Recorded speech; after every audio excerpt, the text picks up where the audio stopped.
This is how you manipulate a Zoom background. Hello, everybody, and welcome to the 15th episode of the D20 Initiative's second season, Pages and Mages. We are about to embark on the third and final chapter of this Beaconhold arc, a blockbuster list of bestsellers.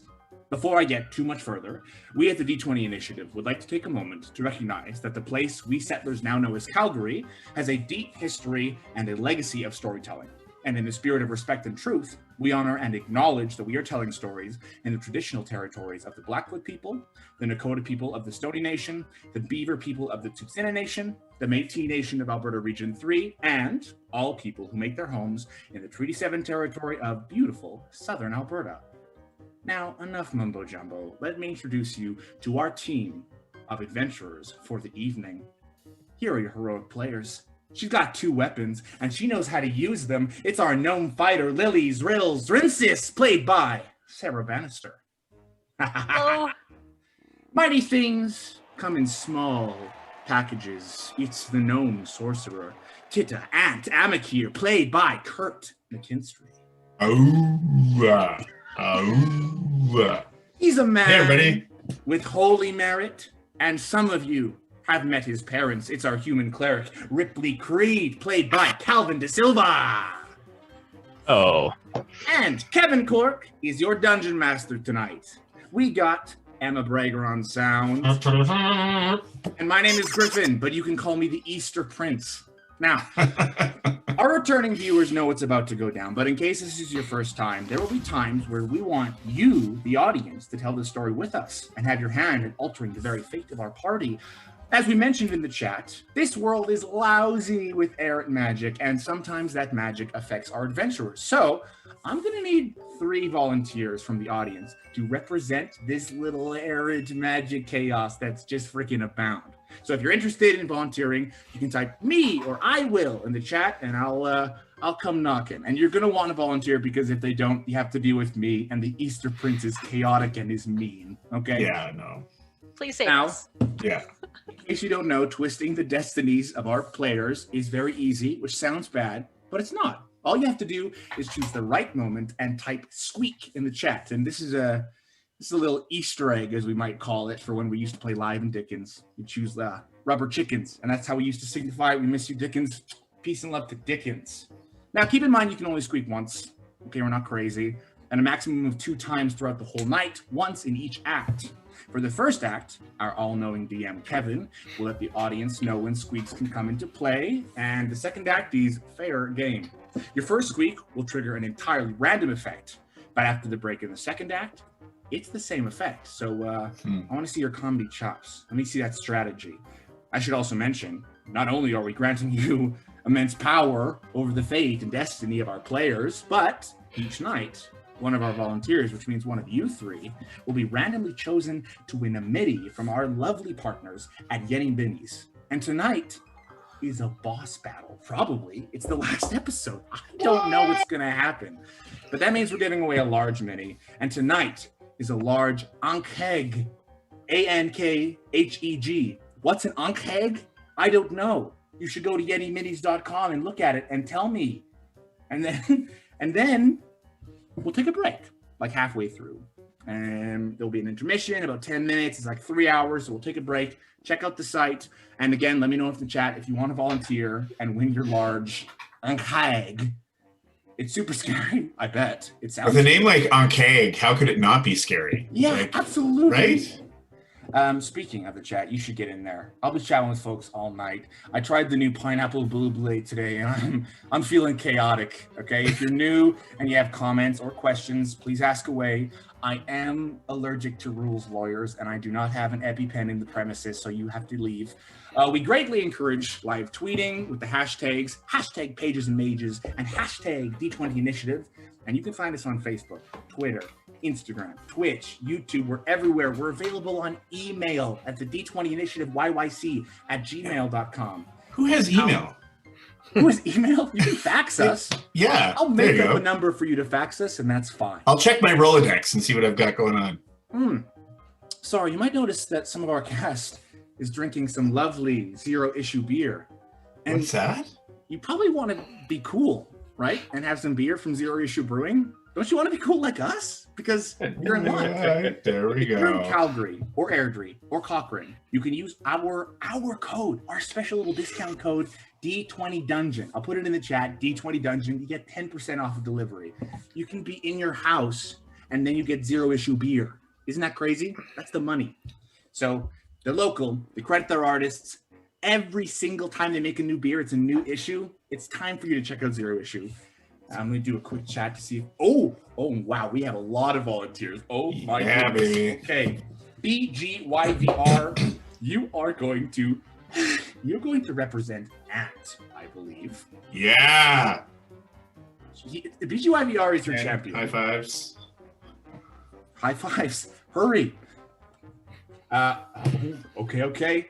Marcia, class of Marcia, we love you, Marcia.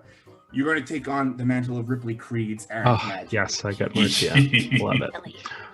And Ninja Space Pig, it is good to see you again because you are going to take over Zrill, which is good. I was making threats that I was going to really mess up Zrill's game, but Ninja Space so Pig. many threats.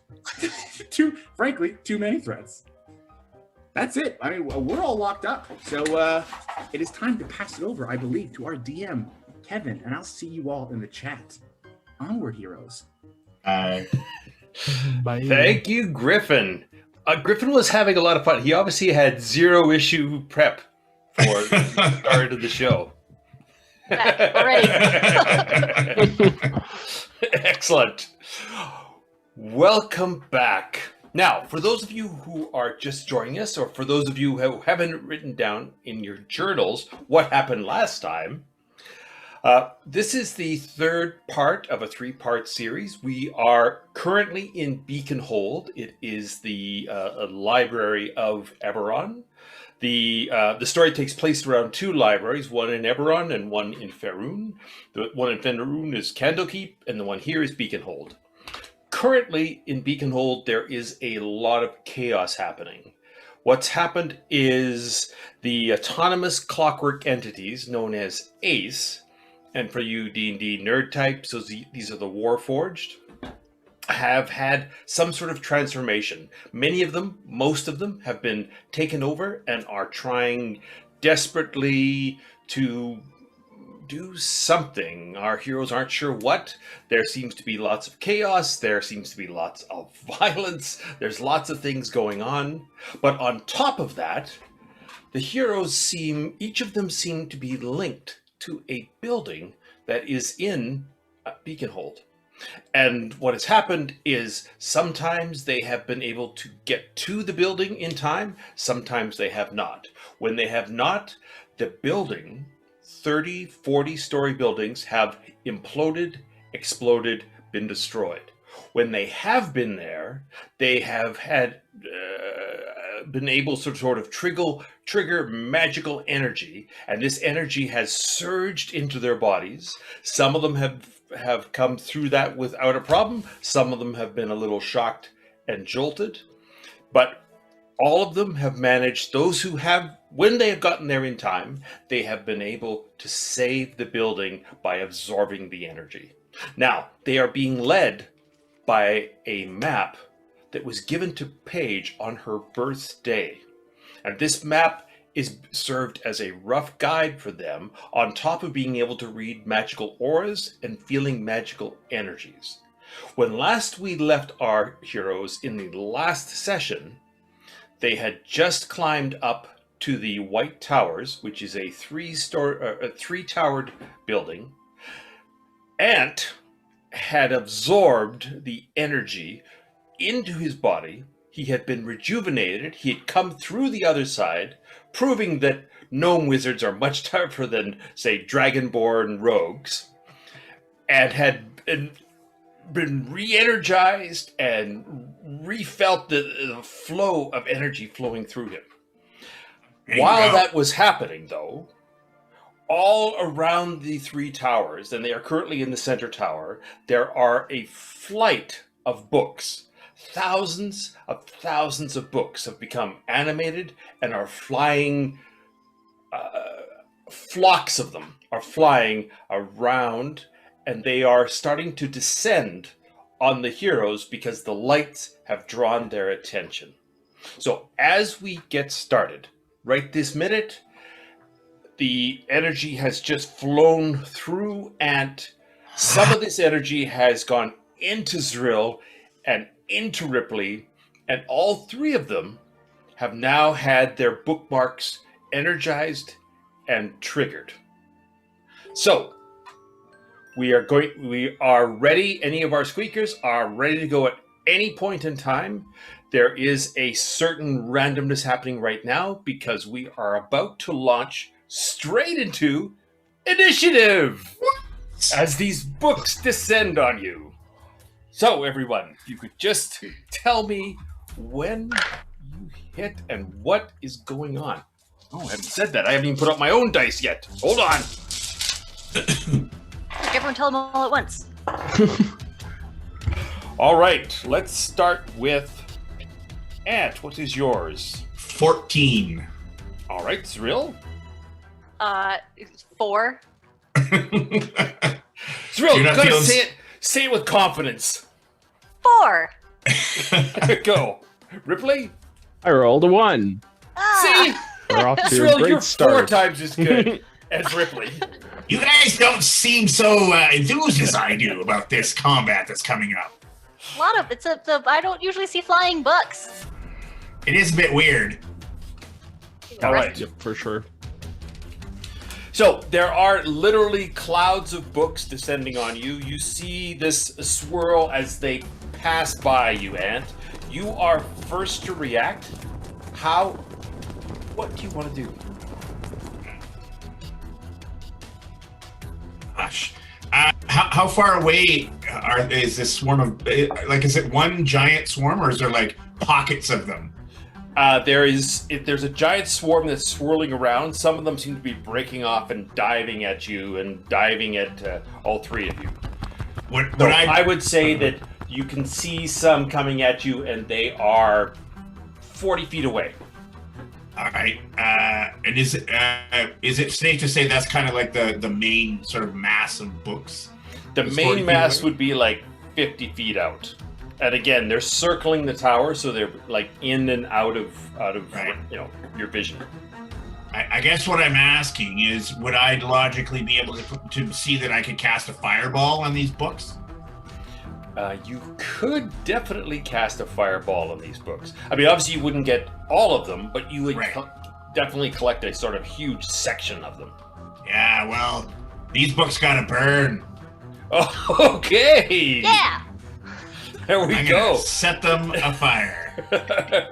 So, all right, we have our very own Fahrenheit 451. So, dexterity Right here. saving throw, DC 16, please. Now, what is surprising about this is the dexterity of the books is remarkably high. Well, they're flying around the buildings. Yes, you're right. They're animated books, absolutely. All right. So we ended up. What's the what?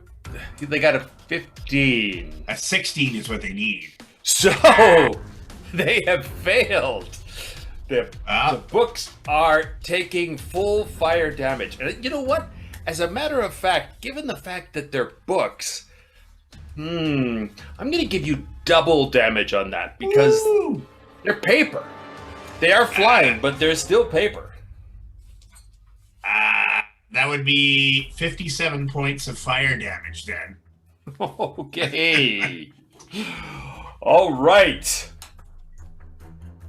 I was always told not to play with fire in the library. This is my one chance. Yeah, you've waited all your life to do this, and it is very satisfying. So as that fireball arcs out into the sky, you see the flame catch, and it burns, and more books fly into it, and burns, and easily half the books just start dropping, flaming, dropping, falling. Some of them land near you. There's a couple that land on top of you, but they're just luckily just paperbacks, and they are.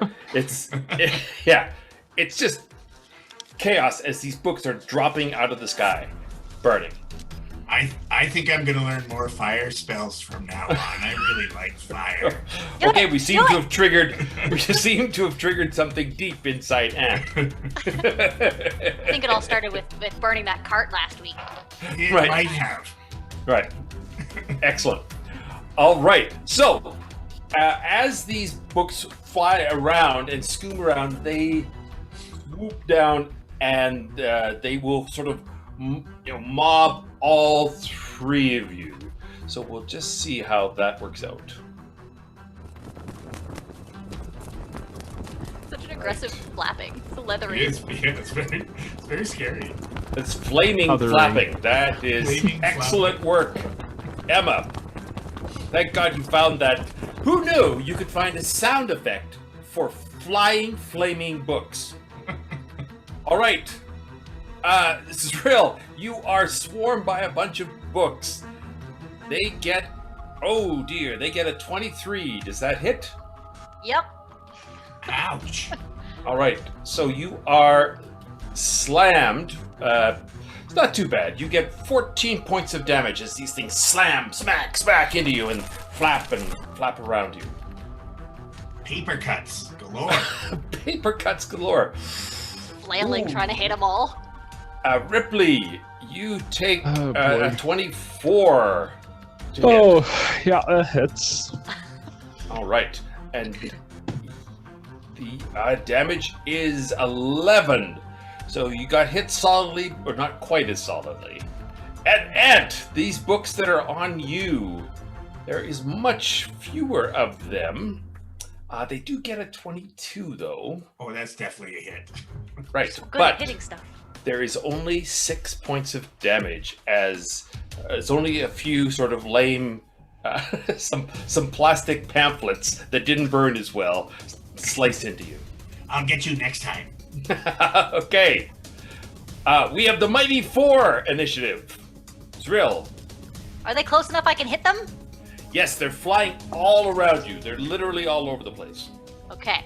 Then I am going to take a swing. Start with the Warhammer because it seems like a more appropriate weapon for this. All right. Ooh, that would be a 24 to hit. That definitely hits the books. So This mad. calls back to your university days where you were told to hit the books. It's not allowed to become a knight. I had to do all this reading. Now I'm gonna show them what it's for. With a I whole want this to 4 be points of cathartic for bludgeoning. everybody. I want this to feel like whether it's burning books or smashing books. Okay, so that was a whole 4 points. I think I walloped one, and now I'm gonna go with the sword. No, I'm not, unless a 9 hits. A 9 does not hit the books. You're slashing around wildly, I'm afraid. Right. I was so disappointed in myself for only hitting one book with a hammer. That I can't trip these, can I? You could trip the books. It wouldn't be a trip. It would be more of a pin. However, I would suggest if you want to use the trip, do it at the top of your round so that you have advantage to hit on your other hits. That's a good point. Thank you. Meta game. Yim, I will rest there. All right, don't you have one more hit with your attacks? I do. All right. Thank you. An extra attack. I'm just so distracted by all these books. Yeah, it's hard because there's Okay. So the sword didn't work. I went back to the hammer. I got another 24. Nice. I hit at least one more.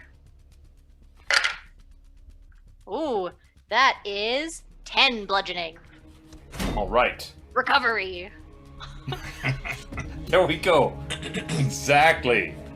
Ripley. Yeah, okay. I'm gonna use Word of Radiance on them. So, gonna utter my divine word, and Burning Radiance erupts from me. And they're gonna need to make a Constitution saving throw of 13. They are surprisingly lousy at Constitution. Even the big books. So they Lovely. fail. Excellent. So, They're going to take 6 points of damage. 6? Did you say 6? Yep. All right. So that would be doubled because it's flame, right? It's radiant damage. Oh, it's radiant damage. Close though. Like if you hit a book with sunlight, you could get it to catch on fire. So Yeah, I mean, you know, Something maybe I just like severely fade some of these pages. But something else happens. Yeah. They're just Or you shadows of can who read they them were. more clearly. Easter Something Prince. else happens. Yes. Thank you for addressing me as I wish to be addressed. Because something else happens to you, Ripley. Marcia did a lovely squeak. So not only do the books set on fire, but so does your whole body as your bookmark bursts out of light. Oh no. And you throw up. Don't you throw up light? Yep. Just get a little nauseous, and then I start Roll me that D20. dry heaving some beams of light. Well, I can see you being conflicted about burning books, radiating books. Listen, the chat's getting a little bit like you guys are burning books. Are you librarians? So yeah, it's good to take a break. Yeah. You can have to settle this. You'll have to talk to your librarian later. What'd you get, Ripley? I rolled a 16. A 16. So in the middle of your throwing up, Someone get a bucket. there's a tickle, and you sneeze, and you kind of come back up from the sneeze, and you see, look to your right, and there's another Ripley. You look to your left, and there's another Ripley, and 2 mirror images of yourself appear. Onward, heroes. We're gonna need 2 more buckets. Well, no. This is strange. Don't remember this ever happening before. Ripley is beside himself. That Yes, never well, gets old. Never gets old. Only every week. All right, I'll promise to only say it one more time and not till next act. We are back to you, Ed. All right, so what am I looking at? You are looking at a greatly reduced flock of books flying at you. All right, then I'm gonna fire off some magic missiles at the remaining books. All right. Is there sort of like more than one? Can I like send a couple of missiles to different sort of groups of books? Sure.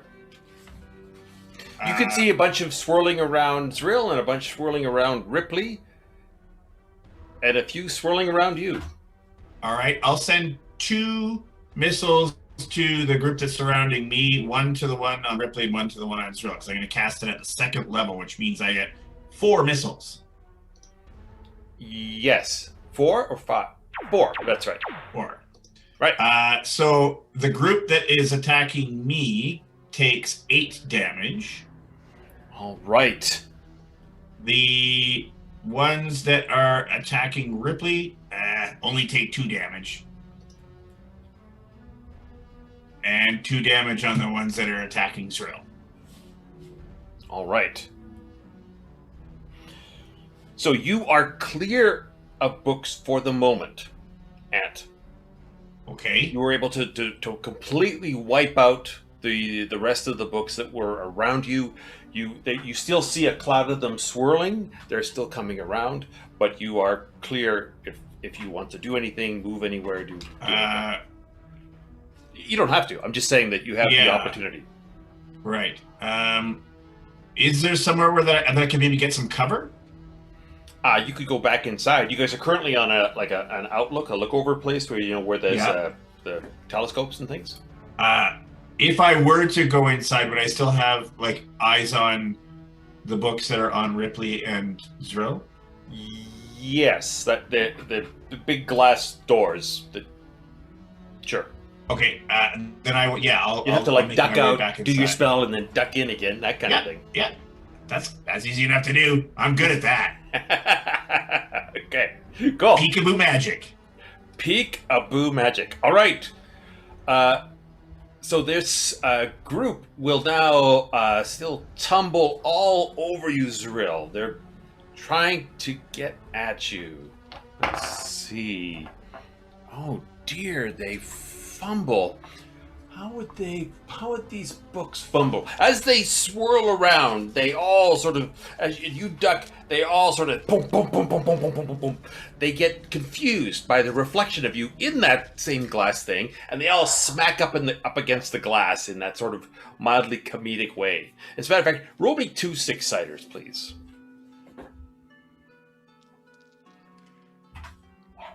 3 and a 5. All right. So these things take 8 damage, and they are fumbled. So the group on trying to get on Ripley get a 14. Ripley, does that hit you? 14. It does hit. Yeah. All right.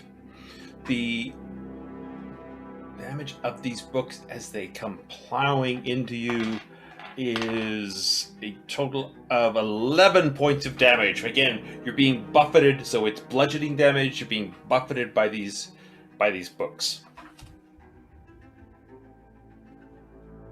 All right, Zrill. Okay, the ones on the ground, or the ones that hit the glass, are they just like on the ground near me now? Yeah, they've all sort of smacked in the glass, and they're a bit sort of stunned, but they're all sort of gathering. And again, it's not like they're specifically attacking you. They don't have individual intelligence. It's just that they're all animated. So they're basically flying around sort of randomly. They're not. And as Zrill leans in to analyze the book's movements and patterns and kind of Sherlock Holmes pinpoint the weak spot, magic happens. Zrill, give me that roll. 18. 18? 18. Oh. So as you're kind of figuring out the book's movements, you're kind of using your finger to track it. And as you kind of see your finger, it extends kind of into a whip of thorns. And you have an irresistible urge to choose a target creature within 30 feet of you. And we can kind of decide what she's looking at. Okay, onward, heroes. Thank you, Griffin. Okay, well, I'm going to use this on the books. All right. So just What do I do? Shred them. roll to hit. Just roll me a 20-sider to see if you hit them. 10. I'm afraid a 10 does not hit them. So you whip this finger around, and it's flailing, and it's long. Yeah.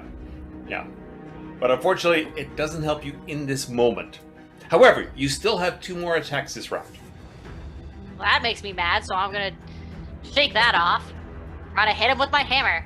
Okay. Dirty 20. A dirty 20. All right. For 6 points of bludgeoning.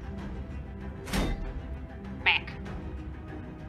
Okay. Then we're gonna try the longsword again. Fingers crossed. Be careful which fingers you cross. True. 14 to hit. 14. Does that hit? Is a hit. Sorry. Yes, it is. Excellent. Okay. For 4 slashing. All right. They were just getting excited. I'm just slashing and hitting. Excellent. So you slash away at these books, frantic. You have one finger that's kind of flopping around a bit, sort of weirdly. It's messing with my grip. It's annoying. Yeah, it's like having something stuck on your hand. Ripley, I totally forgot. You had mirror images. So roll me a 6-sider, and if it is a 1 or a 2, you were hit. Otherwise, you didn't take that previous damage I talked about. Right. Oh, look at that. It's a 1. Oh, So, how yeah. satisfying for the books. You still But have it is your turn. tweezers. Okay. Okay. So these books, they're fall. Are they coming out of bookshelves? Or No, where- they are literally flying in the air. You guys are 30 stories up at the top of this lookout tower. They have been circling huge clouds of them.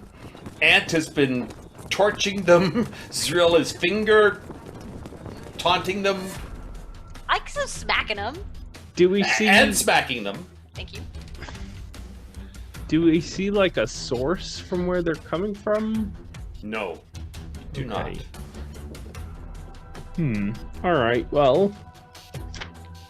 Gosh. And how many of them are? How many of them are still flying? Let's see. There's the 3 over there. There's another 6 there. 147. Okay. Lovely. This is no problem. We've got this. Yep. Might be here all night, but I think we've got this. Okay. That's right. That's what the people paid to see, us yeah. white books. That's right. That's right. Yeah. Okay. Well, I'm just I'm gonna cast. Gosh. What? I'm gonna cast Guiding Bolt at the largest concentration that I can see. Excellent. And so it's a flash of light that streaks towards them, and right, I gotta make a spell attack. And that's a 16 to hit. That is a hit. Perfect.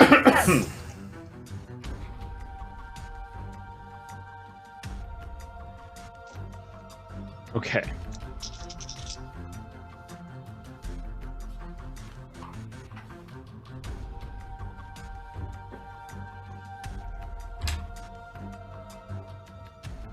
$18 points of damage. All right, so this bolt goes lancing out and skewers several of the books, burns right through them, and you see them drop out of sight, down to the ground far below. All right, Ant. So is there only one group of books left? Is that what I'm... There is one sort of sketchy group flying around Zrill, and one fairly... both groups are badly damaged, but there's 2 groups still. All right. Then I imagine myself like pulling open a sliding glass door, stepping out onto the balcony, and my robes are like billowing from behind. Yes. And my beard will like separate into 2 and kind of point at both of the groups of books, and I'm going to twin my firebolt spell and send a firebolt at each one. Nice. And that would be a 17 to hit. That will hit both books. Both swarms of books. All right, so the first group will take 11 points of damage. Just tell me if it's Zrill or Ripley. We'll go with Ripley with the 11. Okay. And Zrill, the group on Zrill will take 12 points of fire damage. All right. And you using fire is like my favorite thing. I love it now. Fire is my favorite thing too. Oh, and it's fire, so it causes double damage. Oh, shall I roll again? Nope, we'll just double what you rolled. Okay, I love it. And that takes out Zrill's group of books. They flutter to the ground. There's books scattered. There's inanimate and dead books lying at your feet, and the whole place is just a mess of books. It's raining fire. I stomp on the one closest to me Burning words. Okay. and go, ah! So So excited. Get caught up. Okay. And these books are going to try to hit you. They miss you, Ripley. Oh, fantastic. All right, and it's Zrill's turn. So Zrill, there's no books around you. You can see Ripley still got some flying around him. Okay. I'm close to Ripley though, right? I don't know. You guys seem to have connected really well. You seem to be sharing stories and things. Yeah, I'd say sure. Great. That helps my whole backstory. But physically? yeah, you are. Okay. All right. Well, then I'm gonna run over there and try to smack him. Not All right. the books. The books. Yeah. Okay. Right. Warhammer. No. 8. 8. No. Just tell me about the ones. Tell me about the ones. Okay. 8 doesn't hit. Okay. Does a 10 hit? No, but you're getting closer. Okay. Try one more time. Back to the hammer. Back to the hammer. Oh, 19. A 19 is a solid smack with that hammer. Just I can't focus. There's all this fire happening. It's very exciting. Oh, for a whole 4 points. You thunder that hammer down on 4 points. All right, Ripley. There's just a few books flying lamely around you now. There's hardly any. They're still diving at you. Yeah. Okay.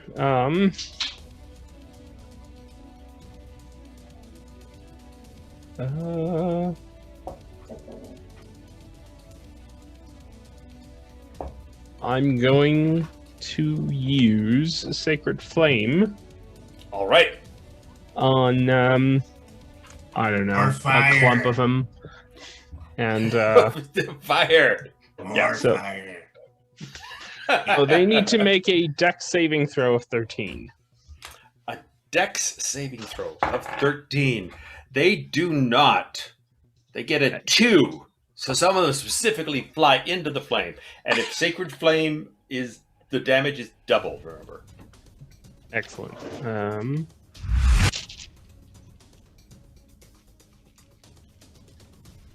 I never roll my d8s. Look at that. Okay. Now this is your opportunity. 10 points of damage. So that's I'm stable. 2d8 doubled. Cool. So you cast flame, and this one bursts on fire, and it catches this one on fire, and this one catches on fire, and they all fall out Yes. of combat. Embers and ashes. I love it. Guys, I'm not sure if all of this enthusiasm was for torching them because they were attacking us or because you hate literature. No, they were attacking us. Okay, it's, sure. Yeah, Yes, I mean, attacking fire. We all learned a lot from books. Okay. We know about a lot Yes, of weapons from them. Because you know Although- it's a little bit sad. I mean, I'm looking at them and there's some nice copies here. You know. Yeah, but we can't think about that when they're trying to That's attack true. us. Okay. Pure attack. All right. Ripley, as you are looking at them, I'll just get you to roll me a perception. Oh, it's not great. It's an 8. It's an 8. All right. So, yeah, you can see that a lot of the books lying at your feet are definitely, obviously some of them are not burnt. Some of them are ones you would be interested in if they hadn't been trying to kill you. Maybe you still are. I don't know about that. But yeah, so you basically see piles of books, some burnt, some just lying totally inanimate now. And the cloud of books has dissipated. And the sun has come back out, no longer blocked by the clouds of books. Now, it's late in the afternoon of this day. It's very quiet. There are no birds. There's a slight breeze. It's still warm out. And you guys are looking out over the city of Beaconhold. You can see 2 pillars of smoke rising from where buildings once stood. And it is quiet. What does the map say? Can we have a look at the map? You can. You pull out the map, and there are 2 remaining symbols. One is of the torch symbol, and one is of the snakes or worms or intestines. I think the way you 3 described Right. it. So we have the sewers and the high tower left. Do we know which one's closer? The high tower is literally the tallest building in, and you can see that it's close. The sewers you don't know, or actually Ripley, you would know this. Technically, the sewers are closer because the sewers run underneath the whole city, but the higher tower is obviously the one most visible. Where to, gang? The towers or to the sewers? Well, I think it's just Ripley and I haven't been connected to buildings, right? Oh yeah, there's that too. Does anyone see any like strings, like threads, or what we were seeing with the others? She goes and starts like poking at Ripley, trying to like search for a string. I don't see anything on you guys at all. Maybe we need to be down on the ground.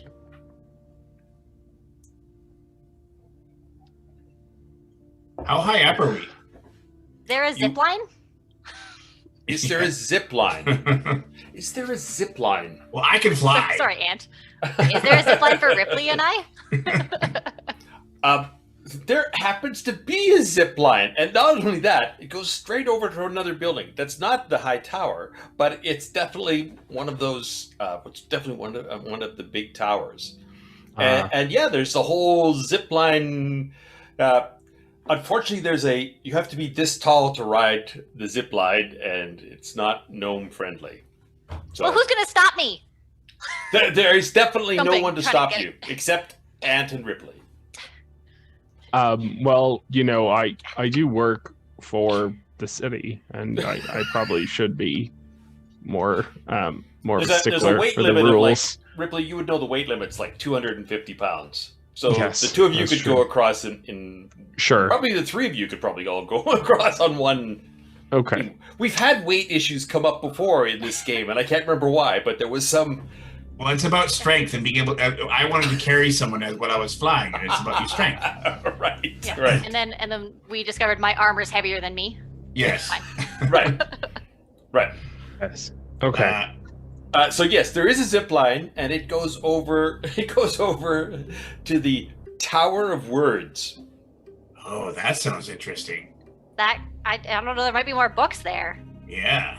Attack Mhm. us. Hey, Ripley, how strong are you feeling? Do you think that Zrill and I could hang off of each of one of your boots? I mean, sure. I guess. Would it get us closer to the high tower? It would, yep. And it would save you walking on the street. It would be fun. And it would be fun. And if you want to, you could set yourselves on fire as you went across. Wait, what? Seems unnecessary. Yeah, Thing. it's silly. To save You our want to fire, really, the books. do a show. Or we could like burn the zip line behind us and see if we get there before it burns out. Yeah, I could definitely set up some dice rolling for that. I'm usually all for danger, but not that one. All right.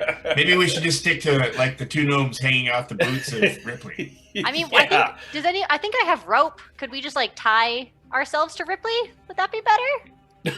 Rather than just hanging? Rather than Yeah. yeah. You're 40 stories up. What could go wrong? Yeah. Hey, fall to their death. That's about it. Just a little bit. All right, rope it is. All right. So you guys are. Tell me this thing. Ripley's going to strap himself in to this zip line. Yeah, Yes. and we're gonna tie ourselves off to his feet. I was thinking like front backpack and like backpack. Oh, okay. And we can like hold on as well. That's Right. probably a better idea. Yeah. Okay. Yep. Okay, so- And that helps answer that question earlier of how close are you to Ripley? Right now, super close physically. Yeah, Yes. I All got right. your back. Okay. Now, front Ripley, backpack. you do have a little bit of lingering guilt because you don't have a ticket, but you're able to overcome that. It's fine. I'm aware that this is some kind of VIP zipline made for a celebrity in the past named Jerry Seinfeld. But it's okay. Right. It's fine. It's a time of crisis. I figure I'm a city employee. I should be allowed to. Yeah, I think it's vital that in times of crisis, when it's serious emergency things, that you take time to do a zip line Okay. when you get the opportunity. Because really, how many zip lines do you beat in your life? Did you get in This your is life? my first time. Exactly. All right. So you have one gnome strapped here, which is as I real think as that's me. Yeah. Ant said he has his back, so I think Yeah, I I'm got on your the back. front Right. backpack. Okay. And Excellent. Ant is on Lovely. the back, and they've tied themselves in like this amazingly elaborate thing. You are hanging off of the zip line, and you're just going to launch yourself into space. Yeah. Yes. Towards the ground in like a controlled fashion, maybe. Yeah. Here we go. You could okay. So you jump off into space. You guys are whatever, like 200 feet above the ground. Portsville's going backwards off the building. This is Firing amazing. off. I'm gonna fire off And- fire bolts into the air. The Eldritch Blast. Ah! EGYVR answered my MC prayers when she squeaked the minute that you jumped off. So, Nice. Ant, you're firing firebolts, but also something else happens. Roll me a d20. Well, let's see. Oh, if it's bugs or rats, they just fall. Right. I rolled a 17. Okay, I think you guys have rolled 16, 17, 18. I think so. I didn't roll something that somebody else rolled. This is kind of thematic. Okay. You start to kind of shake, and you kind of wonder if a creature nearby, some might say really nearby if you're hugging them, might consent to a hug that might already be happening. There you go. Onward, heroes.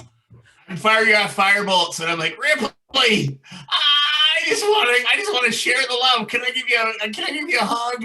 Okay, I mean, I think you're already doing that, but you're squeezing a little bit too tight right now. All right. So as he hugged you, Ripley, you get enthused with the excitement that Ant has, and roll me a 6-sider, please.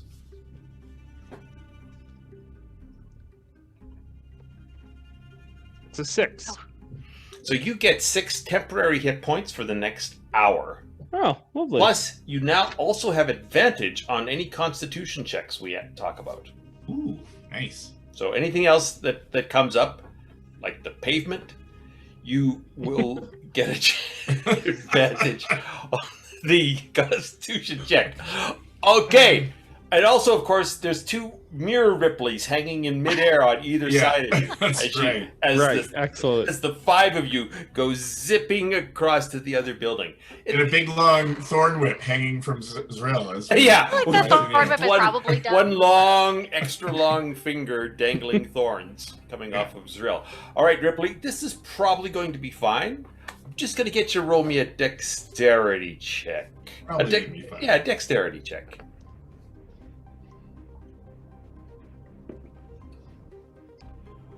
That is... Well, how fine is it going to be? Because I rolled an 11.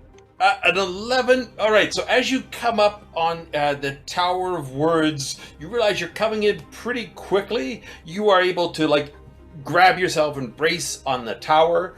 Zrill and Ant will just get a strength check from both of you. Actually, it would be athletics. Athletics? Oh, not bad. I got a 15. All right. A 9? Okay. So, Ant, you are slammed and but you're caught in tight. Zrill, you go flying because you try to wrap, I guess, with your long finger, and you hit the tower and land on the top of the tower, and you take. Man. Oh, there you go. 2 points of damage just from a rough landing.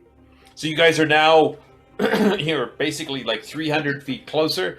You can see the high tower is basically the next building over, but no zip lines. Oh, no zip line over to the high tower. Yeah. I leap up from my smack and go, woohoo! Yeah! Now, unfortunately, you can't do it again because it's like a vertical, so you come down a little bit, so it'd be much tougher to go back up.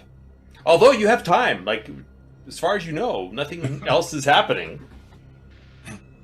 So it's stairs down? Is that how we get down to the street level?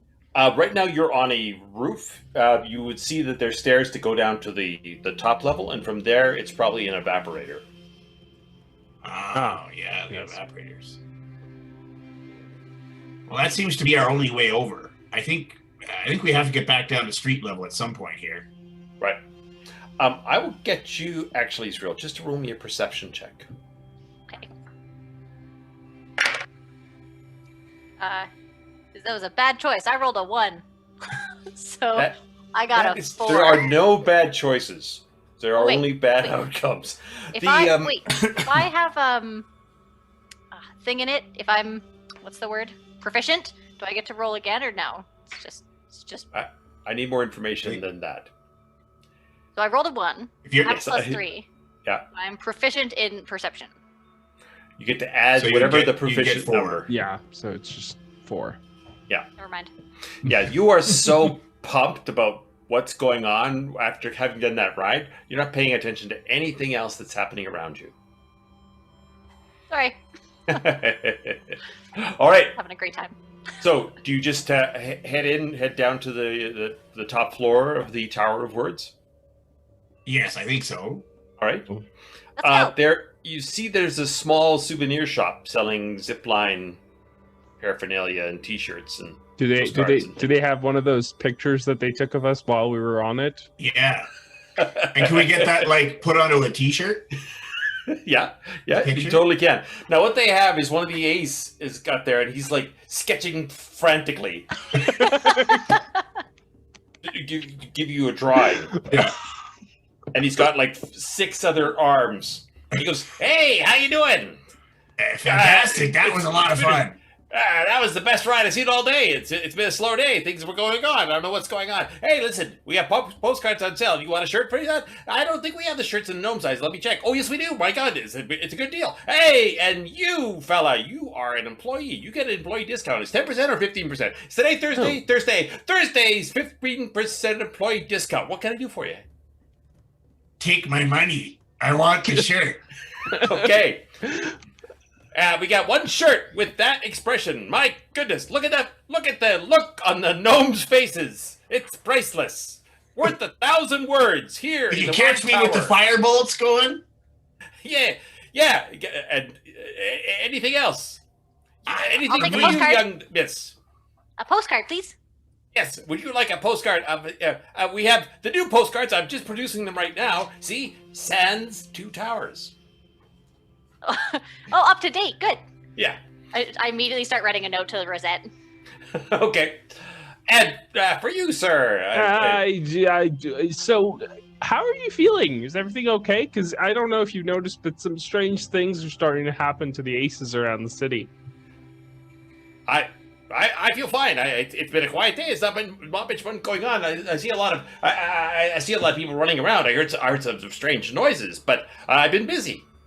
I've been really busy here because it's always busy here because I've always got things to do. And when things are quiet, I rearrange things because marketing positioning is everything. Okay, all right. So you've noticed. Am I talking too nothing's- fast for you? Is that why you're talking so slow? Why? No. What do you want? Do you want a postcard? Do you want a T-shirt? Do you want a pennant? Do you want? We have some Tower of Words Monopoly board and also a specially branded Scrabble board. Scrabble is a word game. Worth that. Ripley, you should ask them if they have any journals that you can have that Sure. picture put on the front. Okay.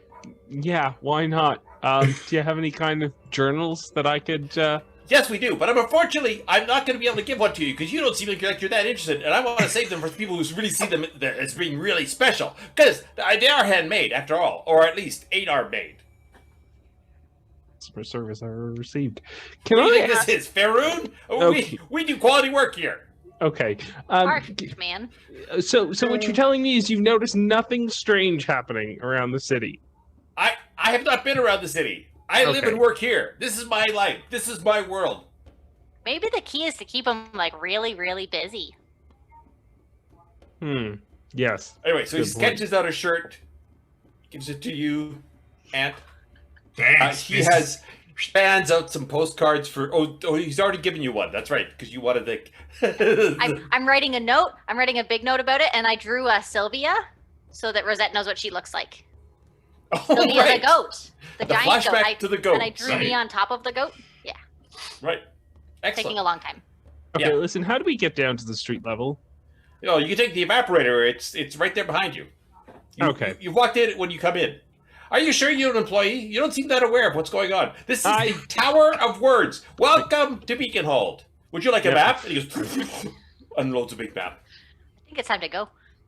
We Yeah. sneak away. Yeah. Cool. It's got them folded. It's got some resorted. Here's a map of Eberron. It's mostly blank. I don't know much about Eberron. Okay. I'm almost missing RNLD at this point. Yeah, that guy would It's talk like, some sense you into know? the spot. Yeah. Yeah, let's take Okay. the evaporator down. Let's go down to street level. All right. Come again! As you won't, but guys okay. evaporate down to the main lobby. And it's very quiet in the main lobby. There are no hustle and bustle at all. In fact, you see several things have been tipped over. There has been one of the desk areas looks like it's been hacked up or burnt. It is very quiet. Can we see out onto the street? You can. Is it quiet as well? It is quiet. There are a couple of bodies. It's getting to be late in the afternoon now. It's probably, early evening. Well, late afternoon. And you would see, say, 3 young elvish girls walking. All 3 of them are crying. They're walking sort of past the view of the lobby if you're standing there. But other than that, there doesn't seem to be anyone else there. All right. I think I'd like to take a look out on the street. Okay. Towards the twin, like the big towers. The high tower. The high tower. Yes, the high towers. Right. The high tower is blocked by the building across the way, but you do notice, Ant, there is a low thrumming sound coming from your left. Guys, I hear that and feel that thrumming noise and feeling that we felt earlier. Do you feel it? Do you hear it? Come here. Remind me when we felt this? Oh, maybe it was just me. Okay. This is more. This is definitely. You can feel it almost like in the back of your teeth, like it's almost that kind of a low, deep thrum. Right, and it was coming from my left, you said? It was coming from your left. Wait, was this the thing we felt before the Achaean got us? Tried to get us? No, the Achaean thing was more of a sort of thud of the heavy footsteps. I feel like the thrumming was what I felt before I got, like, the energy that had the trail off of me. Yes, but this one isn't coming from you internally. It's definitely coming from your left, and it's not giving you that same sort of heat thing. It's really merely a deep sound. Do we know what would be to the left? Like, is there any are there sewers to the left of us? Like, Ripley, you can roll me what would you roll for that? We'll do an investigation. Actually, you know what? The closest equivalent is probably nature, because it would be about your environment. What you know about your environment. So, nature check. Okay, that is a 22. You know, Ripley, that down this street, it opens up into a big public plaza called the Plaza of Printers. Right. Okay. And it's called the Plaza of Printers because... There are several printing companies that are centered in this area. Now, the printing companies, you remember from your book launch event, the printers themselves are big Ace, multi-armed Ace, similar to Lid, who you met up at the top of the building, but much larger. Just as a point of information, because he did roll 22. I feel like this thrumming is something that needs to be investigated, don't you think? Yeah, we should probably just go towards it. Sure. I mean, I don't see how a printer could be any danger, really. So yeah, let's go check it out. I'm starting to think that everything over here is danger in Eberron. And that's why we were sent here, I mean, though. We sure, have to help. recently, maybe, but All right. So as you, it's not always like this. It's quite nice. Like on a, I'll take your word for it. On a weekday, you come in. Yeah, it really depends on the time of day. Anyways, all right. As you guys are discussing the attributes of Beaconhold, Zrill, you start to feel a weird kind of sick feeling in your stomach. And Ripley, you've seen this happen now enough. You can tell just by the look in her eyes that something is triggering inside her. Oh gosh. I don't know. I don't feel great. Uh-oh. Maybe it was the zip line or the. I don't trust the evaporator thingy. It's weird. Well, no one does. But am I seeing? Am I seeing any kind of trails coming out of her? You and Ed can do an Arcana check. Sure. Arcana. I'm okay at that. I'm just fine with it. I rolled Not a 19. today, though. I rolled a 12. No, both are good enough. You see the definite strand forming, and forming off of Zrill and leading down around, not through the plaza, through the buildings towards the high tower. Oh, Zrill.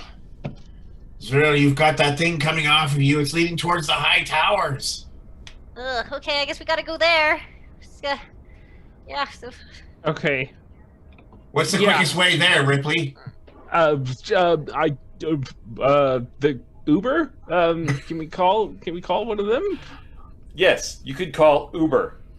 Okay, But then you remember you don't have your phone because you left that back in the real world. Okay.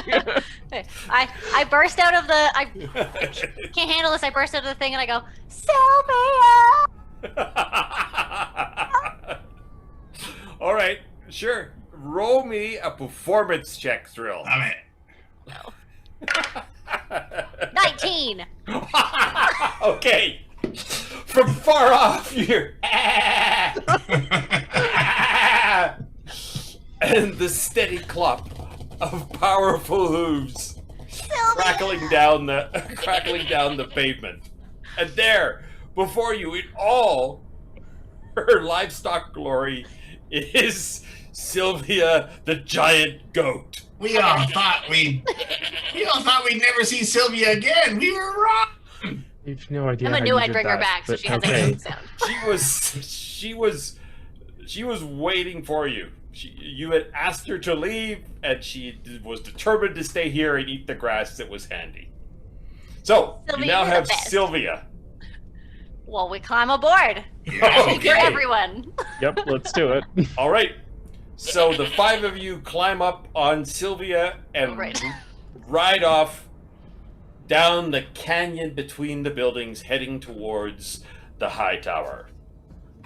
So, as you're galloping through the buildings, you're starting to feel, Zrill, you are definitely feeling this kind of warmth, uneasy feeling, and the strand itself is becoming more visible. Now, the high tower itself is literally the highest point in Beaconhold. It's called the high tower. At the very top of it, there is a torch, an ever-burning torch, that's several stories high.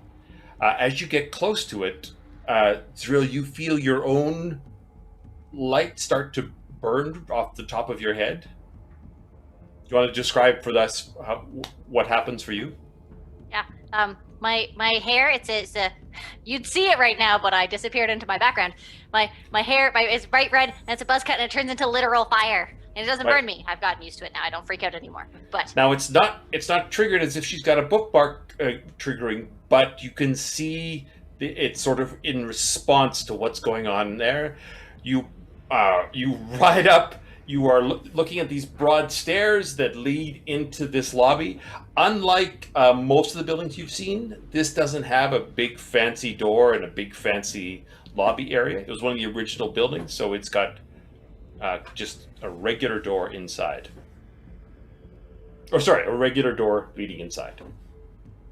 You know, like a regular sized door. And when you say regular sized door, you're talking like human door, not gnome door. Yes, I wasn't referencing that. I was Never referencing talks about not giant goat sized door. Okay. hop off, But and yes. I tell Sylvia, find somewhere safe this time for real. She nods and she trots off. I like that Yeah. goat. Yeah, that goat's a winner. That's a good goat. That is a goat of goats. Yeah. It's the best.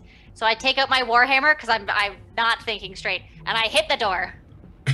Okay. Seemed the easiest way to get through.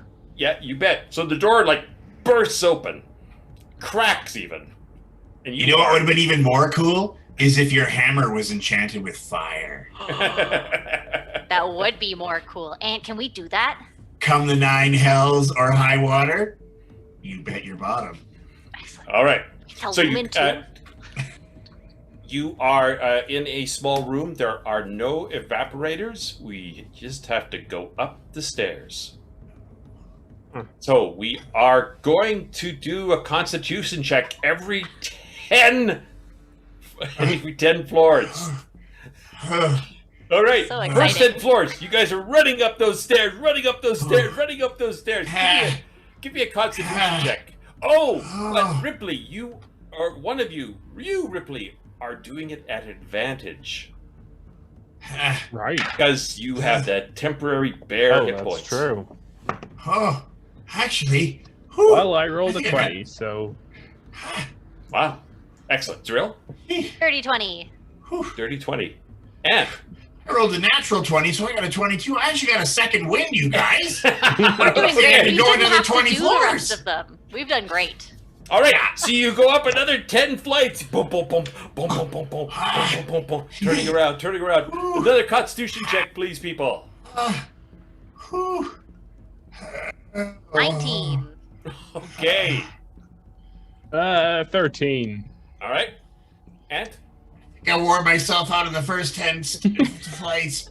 I got a 7. Somebody might have to carry me. no, you're good. You can keep going. You're getting a little Okay. red in the face. You're a little Whew. puffy.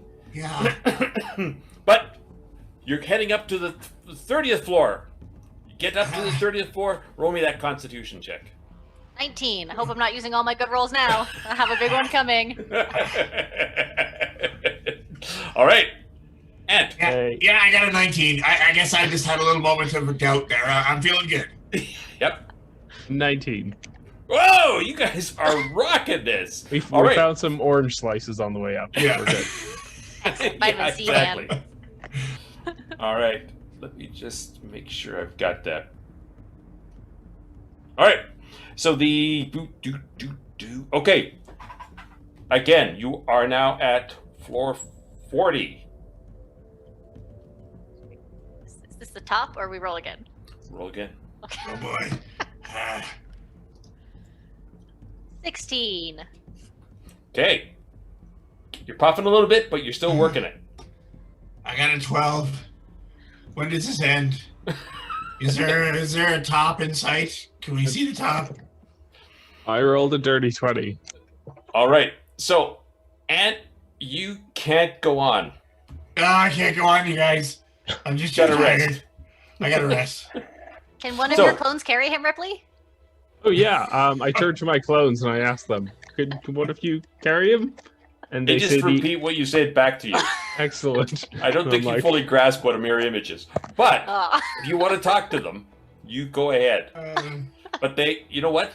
They feel the same way you do. And they're saying basically the same things you are.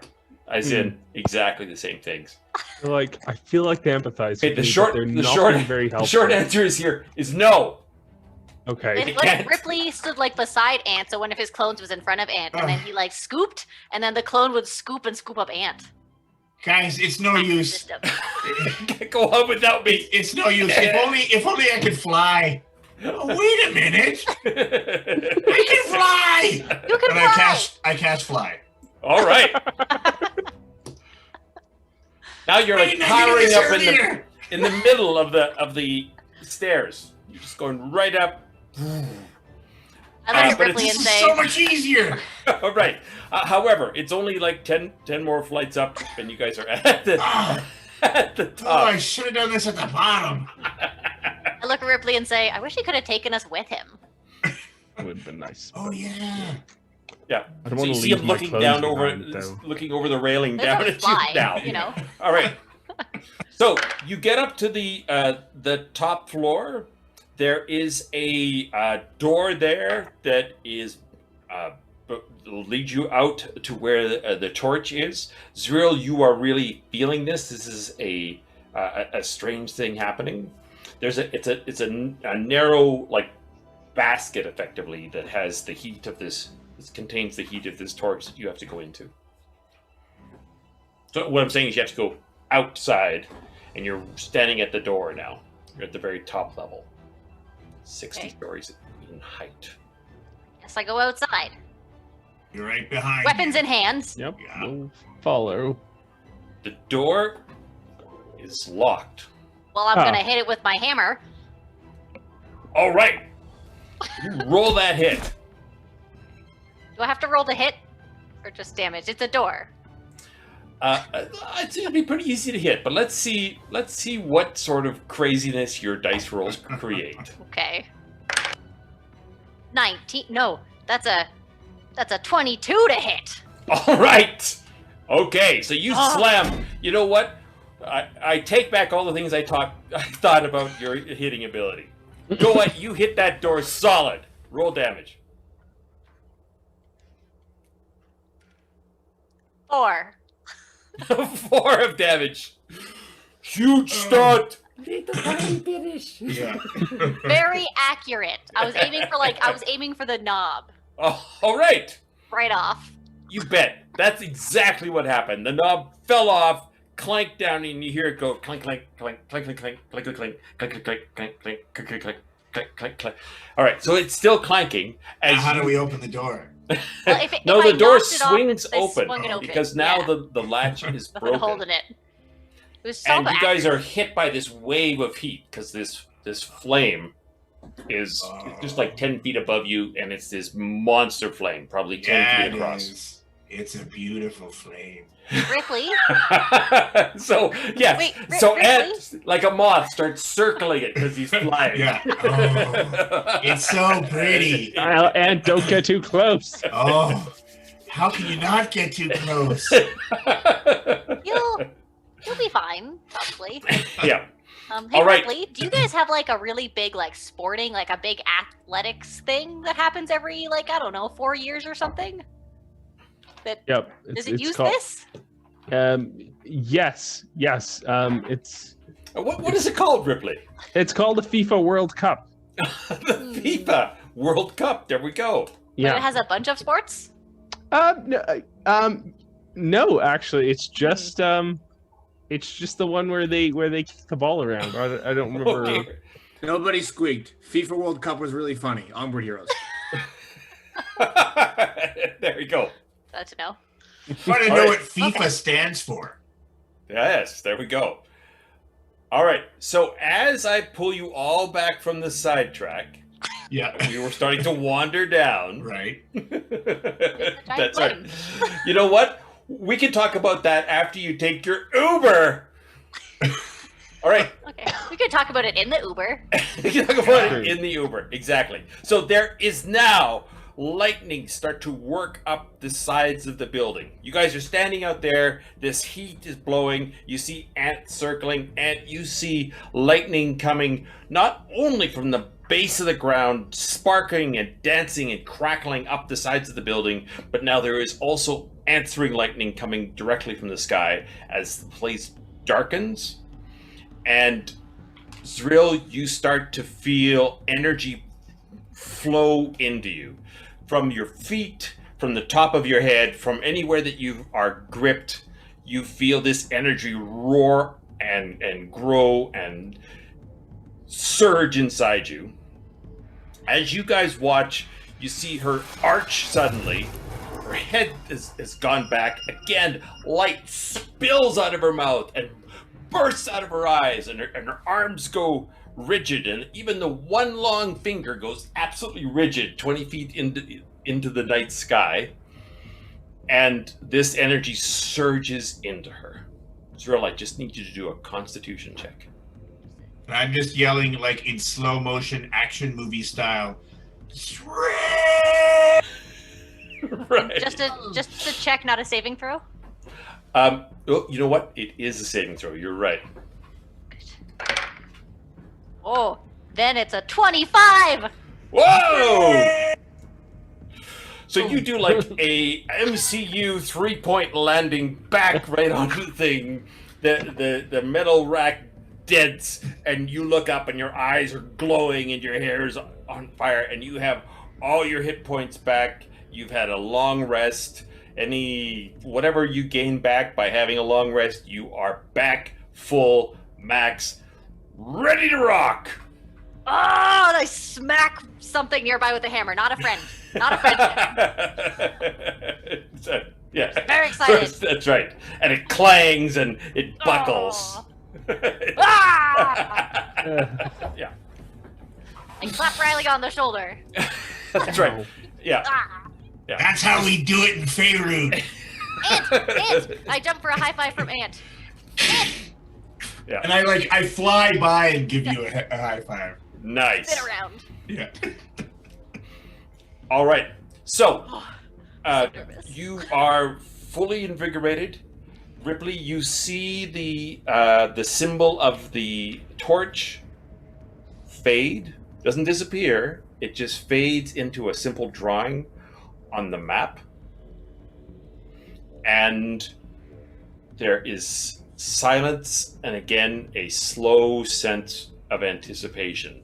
However, even though you're 40, 50 stories in the sky right now, you can hear that low reverb starting back in that plaza. Look, you guys, we gotta get back to that plaza. Boy. We got one spot left on the map. The plaza near the sewer? Is it near a sewer entrance? Ripley, you can roll me investigation to see if you know that. We see it. Are there those things at the top of this one too? No, this one's really just a sort of service one. That is a 6. You have no idea what she means. What's a sewer? Yeah. All right. So you have 60 flights of stairs to go down. There is a And you can fly down the outside, I suppose. Yeah. You figure out if I can't remember if I can carry Zrill or not. I don't think you can. I think I'm too heavy. Yeah, I think you're too It was heavy. just literally just Kyler. Yeah. Is there a railing on the stairs? Yes, there is. Can we slide down the railing? I think that would be appropriate for at least one of you. I go, let's go! And I jump on the railing. Okay, so now you just start circling, gathering speed. And you guys hear down the echoing stairs this shrill gnomish warrior voice circling down, down, down, down. Zrill, just roll me 2 dexterity checks. Oh goodness. One when okay. you're halfway down, and one where you're going full speed at the bottom. Okay.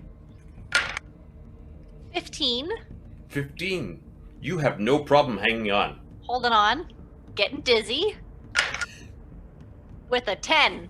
Oh dear! So you go stumbling, and as you go shooting off the bottom of the railing, you go rumbling down, rolling, and you take 2 points of damage from slamming into the door that someone smashed open. So there's not a door there. Oh, right. No, but the door that's on the floor, you That's sort of catch the lip of. All right. I pop up and I shake it off and I go, Zip lines and railings, man. Zip lines and railings. I stumble around and find a wall. Right. And you've had all this surging stuff through you. Your eyes just now settle down from glowing. Wow. And you are flying down, I assume? Or Well, before I do, I look at Ripley and say, "Your turn." Yeah, sure. All right, Ripley. Rock and Okay. roll. I'm gonna write Bannister down, I guess. It'll be the best thing you've ever done in your life, I guarantee. I seriously doubt that, but Yeah. Mother! Yeah. I rolled an 11 All right, you're hanging on. You're picking up And- speed. and a 1. Beautiful. Love it. Can I try to catch him? Yes, I was hoping you would say that. What do I do? Let's see, what would you do? You would Really? roll Strength? you would roll an athletics check Okay. that has to beat what One? he rolled a 1. No, it has to beat. I think I can. Yeah, you would have to get a 15 or better to be able to catch him without causing either of you damage. Otherwise, Okay. you're both going to take damage. That's fair. Natural 20! Yeah. Yeah, that's I'm right. ready! I feel so good! You see Ripley come rolling down, and at the last few feet, you see him lose his grip, and he goes flying, and you just leap into the air and one-handed, just like scoop him up like a baby, and land again in your beautiful thing, set him up, and not only is he caught, all of his clothes have been like just perfectly pressed, so he looks Wow. fresh as a daisy. You're so strong, so freakishly strong. Okay. I'm gonna try this building thing! Yep. All right, so you're now back down on the main floor. The door is open. There is a goat waiting for you outside. Yes. Sylvia! Sylvia. What are you doing? Run I over to think- Sylvia. Yeah, we'll get on Sylvia. Let's head to the market.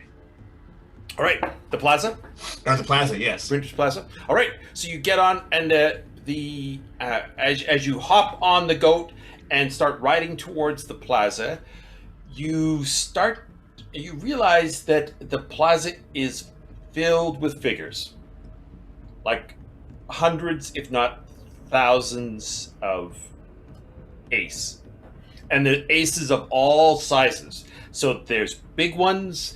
There's the big construction hammer ones. There's the little delicate dancer entertainer ones. There's shopkeepers. There's children. There are aces of every size and shape. They are all facing into the center of the plaza, and they are all making this rumbling sound. As you guys trot up, the sound dies off for a moment, and you can feel 2,000 heads swivel to look at you. Hi.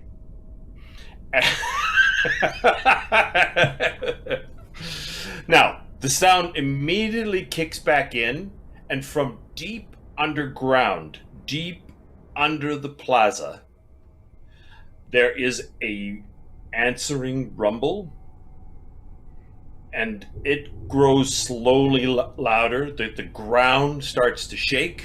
You feel this thing, something coming, and then suddenly from the middle of the plaza, an old ancient lightning rail train rises up like a giant snake or dragon. The head of this lightning rail train is this front of the train. It's got 3 lights. It turns. It towers over you about 4 stories. It lets out this deep, thundering roar sound in answer to what's happening in the plaza. And when we come back from the break, we're going to roll initiative. Tifa, Deadly. Uber, Sylvia, and it all ends in a train fight. That's it for Act 1. How they're going to get out of this one, I have no freaking idea. You have to check out YetiMinis.com and tell me what that mini is. You have time to check out Zero Issue Brewing. We're going to take a 10-minute break, but we'll see you right back here for Act 2. Onward Heroes, very refreshing.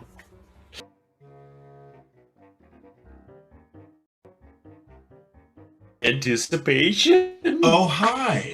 We Welcome return. back. Welcome back to the second act of Pages and Mages.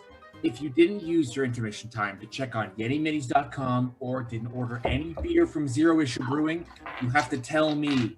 That's the rule. I'll send you links in the chat. I won't tattle on you, but you do have to tell me. Now, for a nudge for our brave volunteers, you now have another squeak reloaded. You're fully loaded for this act. The effect is the same as before. I put the effect and the chat and the person and the volunteer in the chat so you know what you're going with. And, I mean, for me, really try to mess these folks up. That would be great for me. Or help, but come on. Enough from me. Let's get back to it. Onward, heroes. All right. So, when last we left, you 3 were standing in the middle of the plaza. It's ringed with aces. There are an ancient, unused, broken lightning rail train has bust up through the subway system that it was lying dormant in. It is lit up, it is roaring, and it is coming straight for you. So Ripley, what is that? A monorail, I believe. What is a monorail? It's a train that only runs on one track. What's a train? It's a mode of transportation. Yep. And how do you know? I don't I know. don't have these.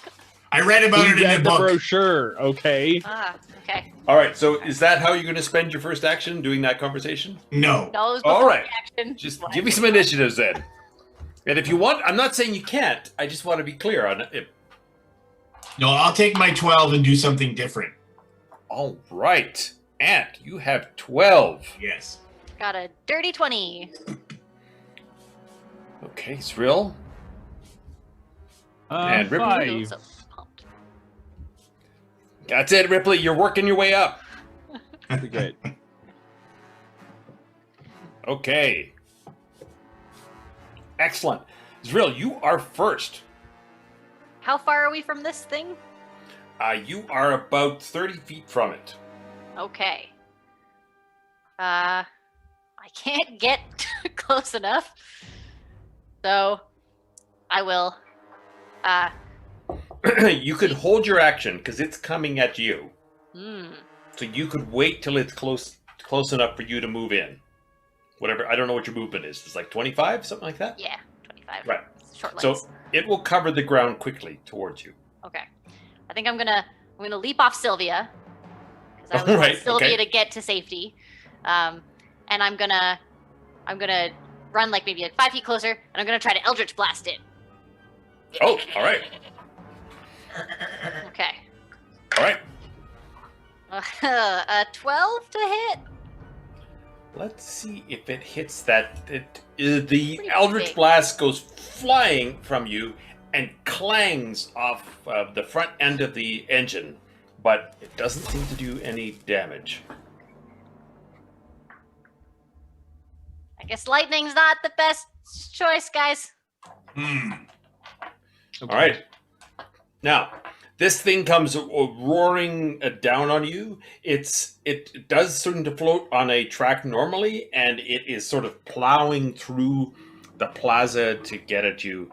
And you see this strange kind of maw open up on the front of it, and it's going to try and take a big bite of you, Zrill. No. It is a 14. No.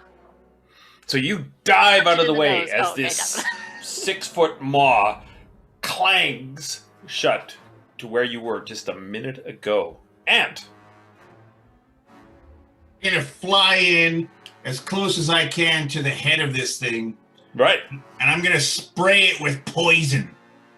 okay, See if that has any kind of an effect. all right. So it needs to give me a Constitution saving throw, DC 16. All right. It gets a 24 on its Constitution saving throw. It's pretty tough because it's a steel train. That's fair enough. I thought I'd give it a try. Yes.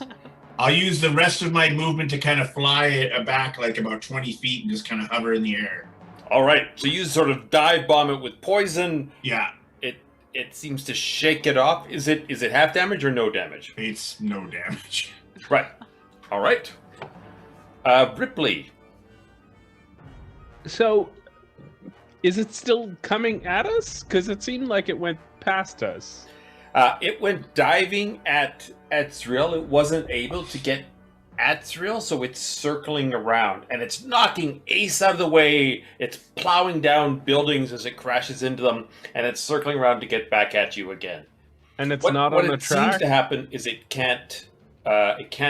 doesn't seem to like, it doesn't seem to need a track. But it is sort of handicapped because it's sort of plowing through the thing rather than running on nice rails or crystals or whatever it is the lightning rail flows on.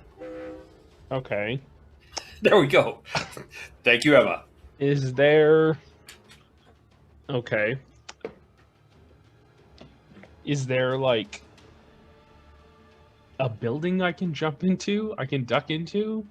Or... You bet. Okay. I'm gonna try and do that. I'm gonna try and take cover in the nearest building. Oh, sure. So you're able to move back and get in. You go through the doors of Doubleday, Dwayne Doubleday, the printer. Okay, cool. I'm gonna duck in there and try and take cover behind, I don't know, something. Sure. Like just hide? Yes. Well, I'm trying to still see what's going on, but I'm basically trying to take cover because I don't know how much this thing can plow through. I'm trying to stop it by putting buildings in its way. I see. Excellent. Okay. So yes, so you could definitely sort of peek out of the door itself. You know what? There's a window. You could look out the window and see this thing plowing through the thing. Sure.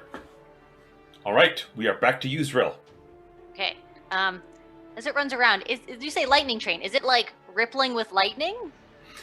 It is not. It's called a lightning train because that was the Eberron. This was an actual conveyance that is used in Eberron, and it actually rides lightning, usually. This one is old and decrepit, and is not riding lightning currently. It's sort of just plowing along in the pavement. So it's real kind of cranky, juddery kind of stuff. Also, of course, it's animated and trying to kill you. Yes, of course. So if I tried to touch it, like to ride it, I wouldn't get hurt. Ride it? Yeah. I wouldn't get hurt just by touching it. I assume I'll get hurt if I miss this. You want to ride it. It's like Dune, kind of Dune it is what you want to do. Yes, yeah, for sure, absolutely. Okay. As it comes by me, I'm going to try to jump on it. What do I roll, Kevin? Well, you know what? Luckily, I prepared that. Knew it. So I was going to try to do this. we're going to see. All right. So you're going to make me an acrobatics check. Okay. As you. So you're literally like just running on and just sort of trying to catch on one of the cars. And perfect timing for a squeak. There might be something that helps her catch the car because as Ninja Space Pig squeaks, Zrill reaches out to grab onto the train, and it seems like her finger kind of extends another 20 feet, I think is what Kevin said, for a thorn whip. Onward, heroes. Thank you, Easter Prince. Timing. Because I got a 9 on my acrobatics check, so maybe like advantage or something with it. Yeah. Oh, yes, not that you're suggesting things, but advantage seems like now that you have this thorn whip finger. Okay. Yeah. So roll again. Go ahead. Okay, I'll roll again. All right. 6. Okay. How's my 9 do? You thorn whip it, and then you thorn whip. So you're just trying to thorn whip it as it dashes by, but you're just not able to grab anything as it just rolls past you. Okay. All right.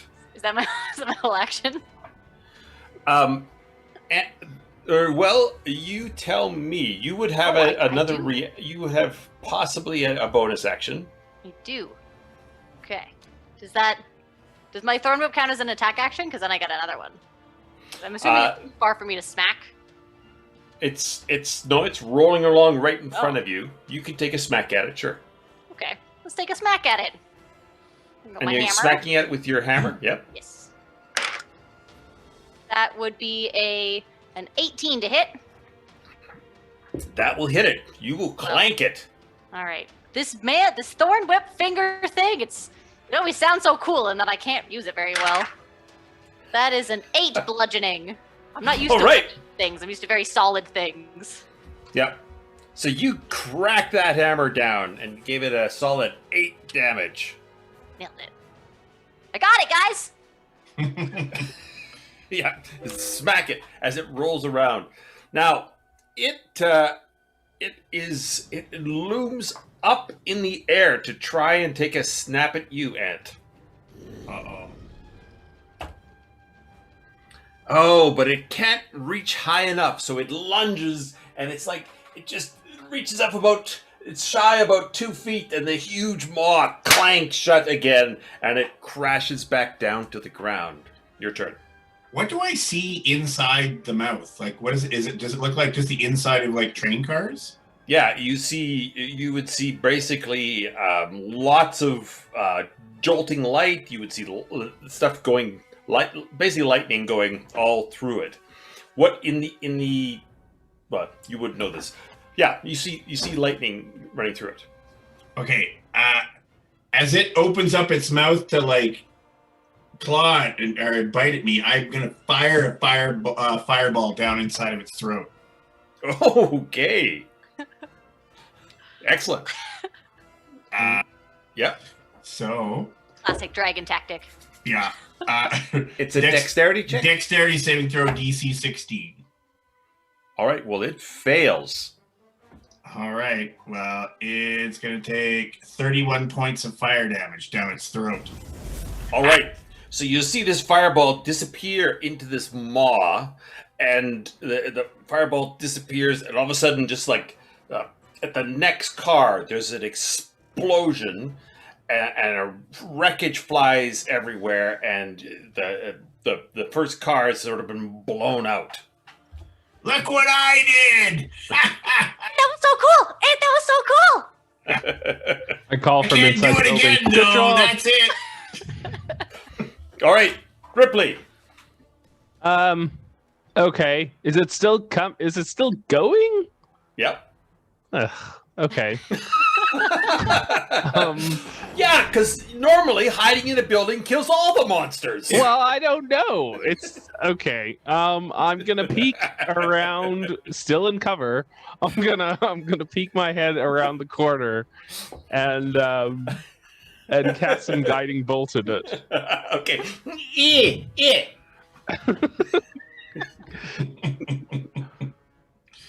Okay, so that is a frightened attack roll. It's a 20, a dirty 20 to hit. That is a hit. Okay. So as it roars by, actually, you know what? As it's leaping up for Ant, you see the big sort of underbelly, all these broken train wheels and things underneath it, and you blast the bolt into it. Perfect. And what's And that's going to be 16 points of radiant damage. All right. So you see this bolt just cut into the underbelly of this lightning rail train, and the metal itself shudders, and you hear all around you there's an echoing shudder from all of the ace. Same sort of strange sound. And we are back out to Zrill. Okay. Zrill, so you still have this, you have this finger still going. Okay, well, I'm gonna try to jump on again. All right, let's see you lasso. Let's see you lasso that train. Now, with that, I'll let you choose whether you want to make a dexterity check to grab it, or if you want to make an attack to lasso it. I'm sorry, when I say dexterity check, obviously I mean acrobatics, same as last time. Okay. And if I do the lasso, how would I do that as someone who doesn't have a lasso? The thorn whip will wrap itself around some element of the train. But I guess I probably can't add anything to that. Because like I can add to my acrobatics. It would be a regular hit, like if you have a missile weapon, it would be that kind of a hit. Like a ranged attack. Like a Ranged crossbow? attack. Yeah, like like a that. crossbow. Oh. Okay, well then let's try to lasso it. All right. Dirty 20! All right. So as you whip your finger around, you see it sort of grab around one of the window posts. Now, here's the interesting thing about that. You, with your thing, you can actually pull this monstrous creature towards you if you want. Yes? So, with the thorn whip, it allows you to pull this creature up to like 10 feet closer. I do that. So there is this all of a sudden shudder through this thing as this gnome stops the monster train in its tracks, and all the cars go cocoon, cocoon, cocoon, cocoon, cocoon, and you're dragging it towards you. Excellent. And it comes to a complete stop, and now you have advantage on it for one more of your attacks. Okay, then will I be able to hit it and then climb inside? Because I haven't moved. Yeah. Okay. Yeah, I would say this one round only, because it's going to start up again. Okay. Then I'm gonna jump inside first, and then I'm gonna hit it. Okay. Okay. All right. Crawl inside, and I take up my hammer, and I swing for a. Oh no, I have advantage. Okay, that was a 10. That's a 9. Either of those hit? Now, are you rolling a 9 or are you totaling a 9? I'm totaling a 9. Okay, Yeah. all right. I also totaled a 10. Yeah, it was a whole 4 and then a 3. So. Okay, right. So you're like flailing around inside. Now you have one more attack with your sword. I do. Okay. Let's try it last time. Is this with advantage or no? Just the last one? It is not. Okay. This is a 12. A 12 is a miss, I'm afraid. Well, it wouldn't be a miss, but you'd be slashing around inside it. So it's not... I'm just chopping up cushions. Yep. Actually, you know what? That's a good point. It would have a lower armor class inside. Not a 12 armor class, but a lower armor class. Because it is just... You're fighting with the upholstery as opposed to the hard, crunchy shell. I bet you didn't have to think about the inside armor class. No, I am happy to have you guys. Yeah, absolutely. All right. It's the chaotic combination of thorn whip and train monsters that makes this day worth living. All right, the train does not like you, so it's trying to thrash around and get at you. Let's see how it can get at you. There's no real way it can get at you. It's flailing around anyway. Oh dear, the train fumbles. I'm not sure how. All right, so it tries to get at you. It jams itself into itself, and it tips over on its side. So it's going to be prone. It's like it's tipped over onto its side, and its engine is trying to like bang onto its side, trying to get at the. Because now it has gnome, so it doesn't like having that. And for any melee attacks you each have, you now can have advantage on as well. Also, would you call this a missed melee attack on me? Yes. Yeah. Well, then I am going to use my Battle Master skills. Oh! Yeah, and use riposte, and I am going to attack against it. Excellent. Okay. So, I haven't done this before. Bear with me. There's lots of numbers. No, you're doing great. I think you just swing, you hit it. Yeah. So I got to do superiority die. Oh wait, I got to hit it first. Yeah. Step 1. Okay. Step 1. 11 inside? 11 is not going to hit it. So don't worry about all the other math. Yeah. So it's fine. It's all good. Fine. I stumbled because the train turned over as I tried to hit it. Yeah, you got another poke at it. So yeah, that's good. Oh, I do. Oh no, there's just the one, right? Yeah. You can only use one of your spirity dice per round. All right. Ant, we are at you. Am I able to tell, like, so I saw its mouth open. Would I be able to perceive sort of what its eyes would be? Its eyes are just lamps. But I have an idea of like those are its eyes. Yep. All right, I fly up, spread my robe out, and I'm gonna like my beard splits, and I'm gonna like cast firebolt and twin it into each of the eyes. Okay. All right. Roll that to hit. First one, 16. That is a hit. Sorry. Yes, it is. All right, here comes the damage. That's 16 points of fire damage to one eye, and 8 points of fire damage to the other eye.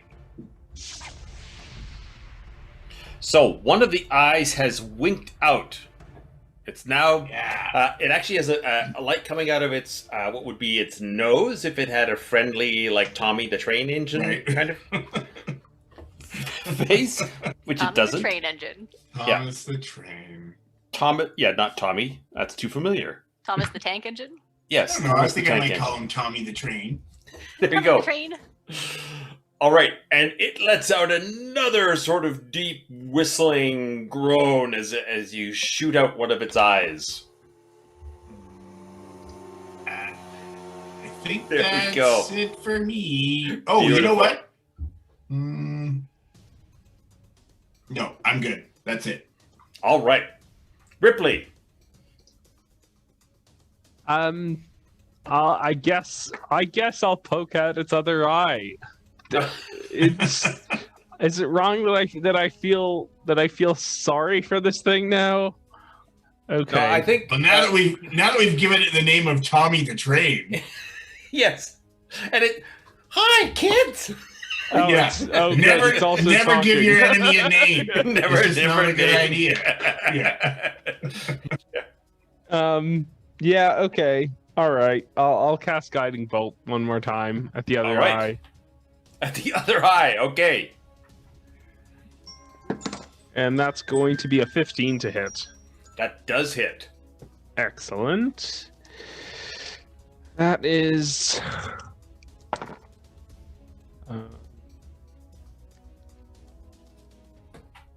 14 points of damage. 14 points of damage. So the second light goes out, and you see a tear roll out of the broken, damaged eye, and now it has a sad train face as it tries to No. murder you. Sad space murderer. Zrill. Well, from the safety of inside, I'm Yeah. gonna smack at it. Right. So we're gonna. So you get advantage because it's prone right at this minute. Does that mean advantage on all my hits? Yes. Sweet. Okay. I used up all my good rolls on the stairs. We won't count that one. That one won't hit. That one will. 25. 25 is a solid hit. That's Okay, with I'm your gonna- sword? Yep. Long sword for 6 points of slashing. All right. And then the hammer does an 18 hits. An 18 does hit. Okay. Woo. Throwing dice. Another that's 6 points of bludgeoning. 6? Yep. And then All right. long sword again. I think you're out. Well, Unless you... I have a hit, and then I think I'm pretty sure because I'm a dual wielder, I can use my bonus action as another hit. You can, but Yeah. you counted. You get 3 attacks per round. Yeah, this is 2. Oh, is it? I thought Yes, you I missed did. with the first one. You hit with the second, then you hit Because with I had the third. advantage. So that was just my first roll was bad. Okay, all right. Then with my advantage. I see. You were telling me about rolls, not attacks. Yes. Excellent. Okay. This is my third attack. Right. First roll. Just roll them both at once. I don't have that. I guess I do have that Oh. many die. But okay. Oh, I see. Okay. All right, now I that's understand. A 10. A 10 is a miss. All right, I miss on the last one. I was very All excited. right. There's cushion fluff going everywhere. Yeah, you are shredding that thing. It's going to need a total makeover. Good. Total train, Thomas the Train makeover. All right. This thing squirms back up onto its broken wheels. It roars its defiance, and it plows into the building where Ripley is. Okay. Does it take damage from the building? It's going to take a little bit of damage from the building, but not too bad. Ripley, it gets a 17. It's gonna hit me. It is going to hit you, and it's going to give you a solid. So that maw comes down and clanks down onto you. for 16 points of piercing damage. Whoa. Now, I'll also get you to roll me a... you are grappled, so you can choose to take acrobatics or athletics to try and break free of the bite. Oh, they're both pretty terrible, so I'll just roll my acrobatics then. All right. That's a 17. Oh, so you are able to squirm free of the bite, and it's not able to swallow you. Oh, good. Could have joined me. Yeah. Yes, except for that flame and stuff in the middle. Oh, right. All right. So it is busted through that building. It's bit down hard on you, and it's shaking back and forth, and it withdraws. Ant. I'm going to fly down, grab Ripley, and kind of like peel him away from this thing, and then cast another firebolt into the face of this. All right. Train. Yeah. Yeah, that's very showmanshipy. That's a 27 to hit. 27. Yeah. That's pretty good. For He's protective another of his friends. 9 points of fire damage down its throat. All right. So you guys are. We have a squeak. Oh. A firebolt comes out of Ant's beard, and he feels pretty proud. And he looks down, and there's a little bit of chest hair that comes out. He has a little taste for honey, and man, he really wants to give somebody a consenting hug. Ripley! Ripley! I know what you're gonna ask, and I hug him. All right. Roll me a 6-sider there, Ripley. Although I will tell you that the temporary hit points from last time have faded by now. Yes. Okay. That's a 3. All right. So you get 3 temporary hit points. You give good hugs, Ripley. Oh, thank you. And bonus advantage on your Constitution saving throws. Excellent. And it is your turn, Ripley. What do you want to do? Now, so you said you were lifting him out of the rubble? I was basically... sorry, you asking Ripley or are you asking... I was asking you what your action was with regards to Ripley. Well, I was just basically getting myself in between Ripley and this train. All right. So you're both on the ground now. You haven't lifted him in the air, is what I'm saying. No, I don't think I can. I don't think I'm strong enough to actually like fly with him in my arms. Right. Maybe you tried to leap off, and that's how you got the hug. That's right. Yeah. Let's hug. Let's hug. Cover it with a hug. Yeah.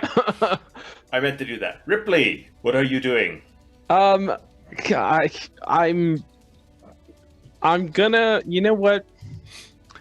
I'm gonna use thaumaturgy. I'm gonna try and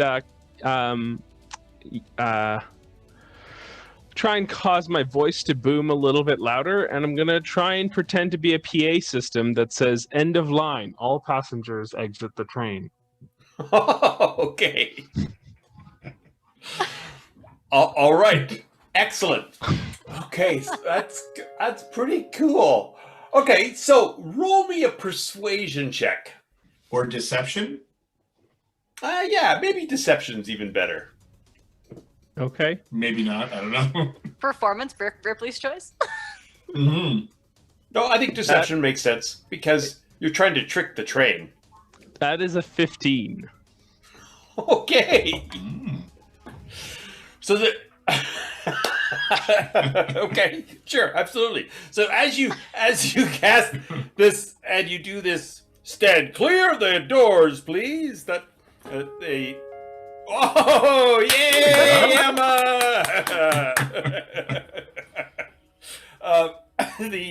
The train pauses and it has a flashback back to when it was a young, innocent, naive train working hard to take passengers hither and yon.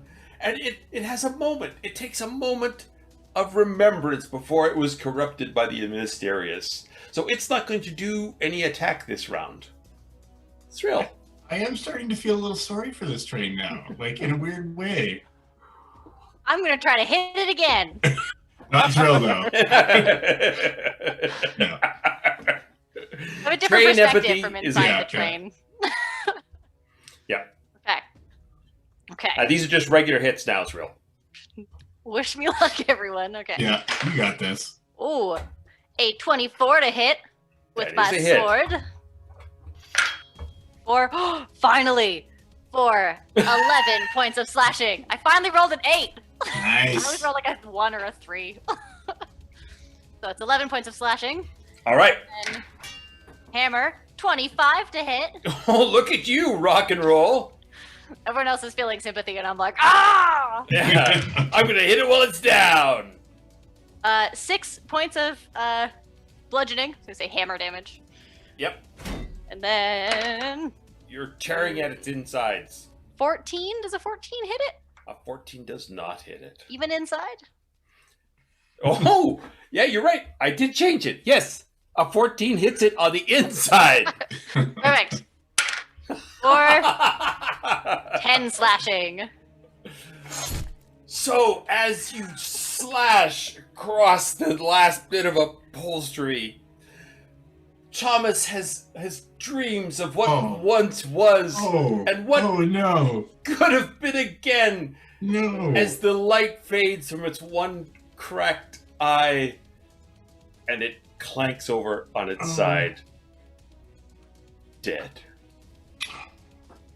Well, And there is an unholy peace in the square as everyone laments. And all you can hear is the wild cheering of a crazed gnome fighter coming from inside the train.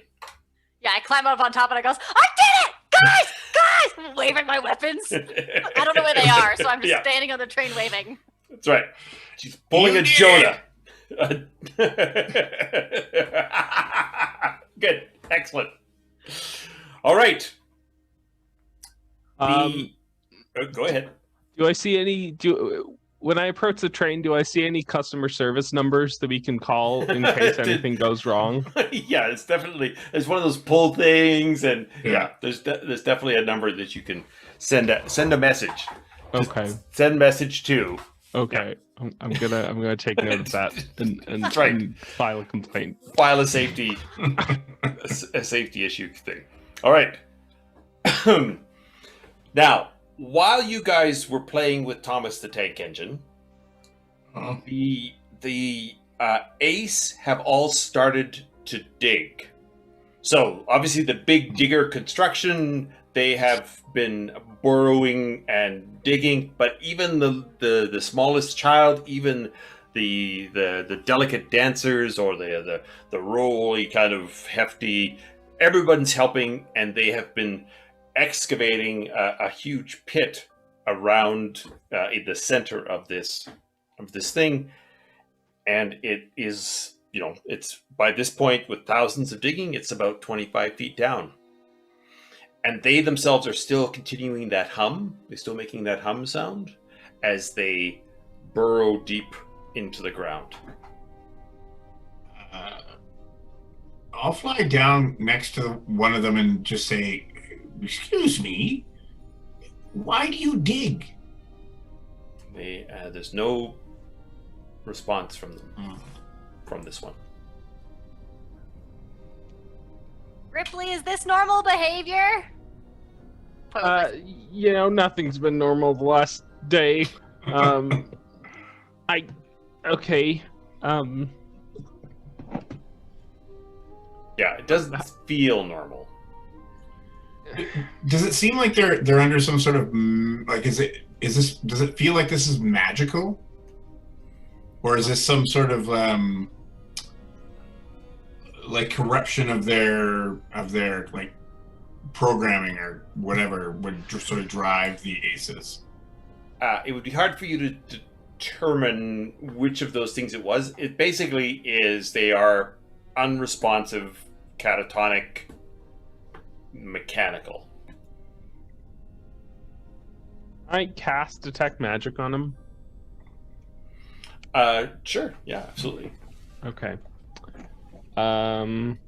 I don't think I need to do anything. Yeah, no, I don't do anything, but I'm just trying to see if there's any kind of aura around them. And when you say you don't do anything, do you mean you don't cast detect magic? No, I mean I don't have to roll anything for it. Right. It's just, That's right. Yeah, sorry. Yes, every single one of them radiates a sort of actual bright level, a high level of magic. But you also notice a strand forming at the base of your chest. Cool. Ripley, look! I see it. Oh boy. Where is it leading to? It's leading into the pit. Okay. This isn't good, Ripley. No, it doesn't look This great. isn't good. Well, I'm sure it'll be fine. You guys did okay. I'll just follow it down. See where it goes. We've got your back. Go slowly. Okay, sounds good. And I start following the strand. All right, so you sort of have to work your way through the ace as they're busy digging and shredding and that kind of stuff. But you're able to sort of work your way through. And Zrill, what are you two up to? I'm following with, Oh, flying? Yeah, I'll just be like kind of hovering behind him, like about a foot off the ground Okay. as we descend. I finished trying to take something off of the train. I want a token. Right. A memento. Well, there are actual tokens that you could have. I take some tokens. From a fare box that is, yeah, absolutely. And I just take a little bit of the cushion fabric. Remember? Right. For your memory, for your hope chest. Yeah, it can go with all the ace arms that I took last time I came to Beaconhold. Yeah. Very macabre. Silence of the gnomes. Or just a magpie personality. Who knows? So I take my little souvenirs, Yep. I hop off, and I skip after them. I'm having a great day. Okay, yeah, you are rolling with the gods. All right, so you guys weed down into it.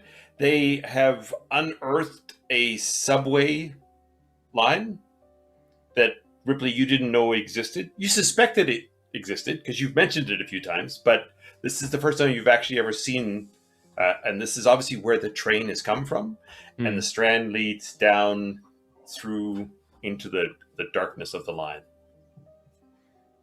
Do I smell any fresh bread from this subway? You do not. Oh, I see where you're going with that. No, that I get to do those, not you. Okay. Excellent. I'm gonna follow the line, I guess. Just keep following my strand. All right. As you follow the line, it also breaks and it goes down deeper. And now unless you guys have light, it's pitch black in here. I guess that doesn't matter to the gnomes, but the human can't see anything. I curiously do have dark vision for 60 feet. I see. All right. Darkness is no obstacle. All right. So the line breaks open and you go into the sewer system of this of the city, down deep. And we still see that. Yeah, it extends off into the darkness past the range of your infravision. How old is this this subway line? Is this because this hasn't been operational for a while? Yeah. Correct? Yeah. Roll me perception. Roll me investigation. That is a 17. Yeah, judging by the age of the train and your own knowledge of your mechanical, janitorial knowledge, it's over 100 years old. Okay. Okay. Yeah, I guess I'm just gonna keep following the glowing thread thingy. All right. I'm going to cast Mage Armor. Okay. This is getting a little too crazy. Yes, as opposed to the previous couple of hours. Yeah, we're moving into like untouched territory here. Okay. See that? I And love that you'd be able to normalize the train attack. That's like that's another Tuesday. It's the only way that I can deal with the death of Thomas the Train. I got to normalize it somehow. Right. I see that, and combined with Ant casting that and us being underground, which is a place where I'm not comfortable being, I'm going to cast Armor of Agathes. Oh yes, you are. Okay. That's a spell that I have I've never used. Yeah, you're gonna like that. All right, just describe that for me, just so you have it fresh in your own mind. Yes. As I cast this, Yes. I'm protected by a magical force that looks like a spectral frost. So now I'm all like cool and glittery, like frost on the grass in the morning. Yeah. And it protects me, and I've got 5 temporary hit points. And if a creature hits me with a melee attack during this, they take 5 cold damage. Yes, they do. Excellent. Because I'm frosty. Thank you, Emma. Just like You're always frosty. That's what I like about you. pure enthusiasm and frost. Yeah, between fire and ice. Yeah. Ooh, there we go. All right. So as you move into the sewer system, again, you start to hear a faint sound, and you start to see a light coming from up ahead. I'm gonna cast Bless on myself. All right. just real quick. Just yourself? Yeah. Yeah. I guess I could cast it on this on the other two too, as well. Yeah. So I'm just going to cast Bless on the 3 of us. All right. So Bless the you. next, whenever a target makes an attack roll, so whenever you make an attack roll or a saving throw before the spell ends, you add a D4 to your roll. And in doing all of your prepping, Ripley raises a hand to cast Bless. And as he does, he notices a second hand casting Bless, and also a third hand casting Bless. And you see 2 mirror images pop beside you. Thank you, Marcia, for squeaking. Onward, heroes. We need all the help we can get. I mean, this Great is great. time. Unfortunately, You are I can't thrice- bless you guys. You are thrice blessed. Okay. When we were attacked by the train up above, when it opened its mouth to attack, did it make any kind of sound that sounded like it was talking or like letting out a scream or anything like that? No, it was merely the roar of fire and energy. Okay. Go. All right. We'll talk it out later, and it'll be okay. It's all good. I just, Yeah. I thought I heard something, but All right. As you get, so you can see a light coming from up ahead. A dim glow. I guess we go that way. All right. Yeah, sounds good. yeah, I'm totally cool with this. better to head towards the light than away from it.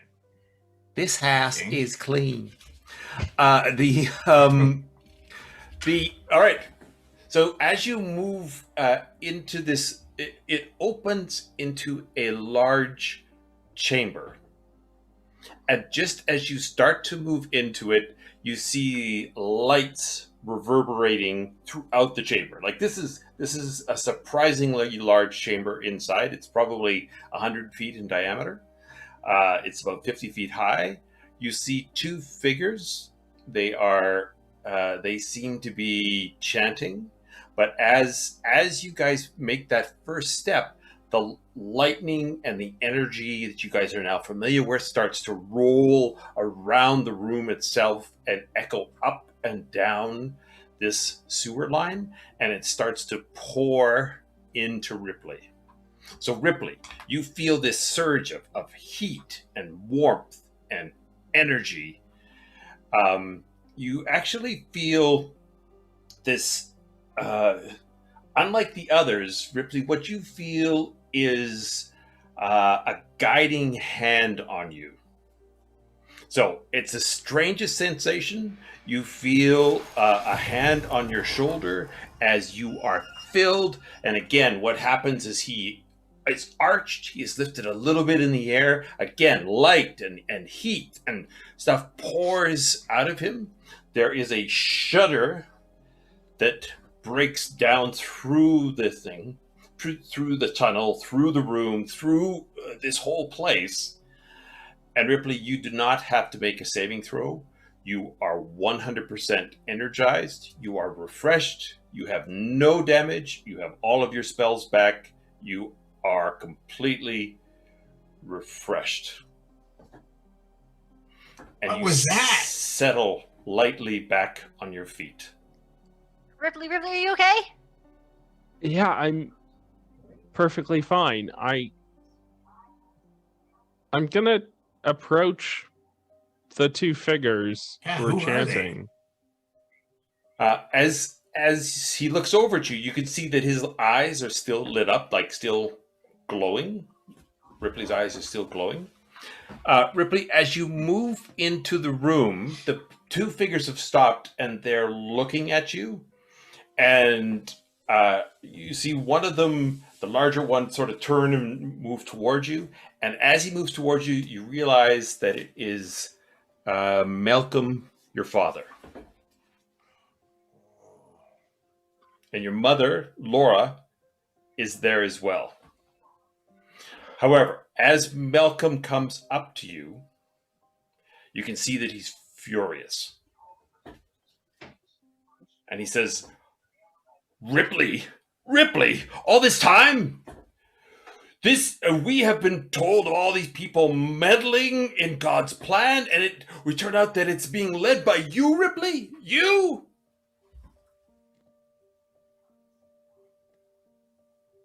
Dad, what in the world is going on?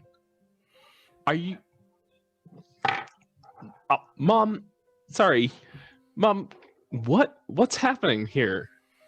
And you see your mother coming up, and she's got this very strange expression on her face. And she's looking at you, and she's looking at her husband, and she's looking at you, and she says, yes, Malcolm, this is it. This is why, Malcolm. This is why. And she just moves over to you, and she's looking at you, and she's got this sort of manic glow about her, and she says, this is perfect, Ripley. This is exactly what we've wanted for you, Ripley. And you can see her start to tear up. I'm sorry. Do you mean to tell me that everything that's been going on up there has been because of you? Has been because of the two of you? No, Ripley. No, not us. Ilmater. This is Ilmater's will. This is what Ilmater wants for all of us. Ilmater is tired of us being held back by this. This city has made us soft. This city has given us too much of everything. Ilmater has a plan, Ripley. That's why we're here. That's why he was drawn to Eberron. She sort of wipes at her eyes and she says, this is not what we expected, but this is exactly what has to happen. The only way we become better is through suffering. The only way we become who we were meant to be is through hardship, is through pain. And she gives you a big hug, and she reaches back for her husband, and she says, Malcolm, tell him. And Malcolm's like, yes,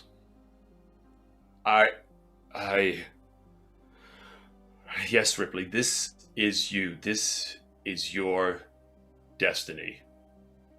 And she steps back and she looks at you, Aunt, and she looks at you, Zrill, and she says, all of you have bound together.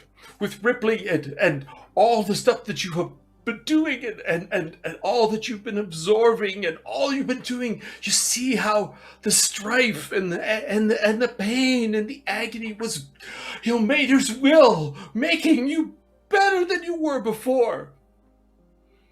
And with that, she pulls out this like glowing set of cups, like this bright white, can't even look at pair of cups. And she straps herself into these cups, and Malcolm has strapped themselves into their cups, and they both sort of raise their cupped arms over their head, and they roar out this Ilmater, and light dances up through them, and they disappear into this light. And this last thing you see, Ripley, is your mother looking at you with love and pride and agony and sadness and joy, and they are vaporized out of existence. And the chamber goes silent. The light dims. And we're going to end it right there. What? Holy snap.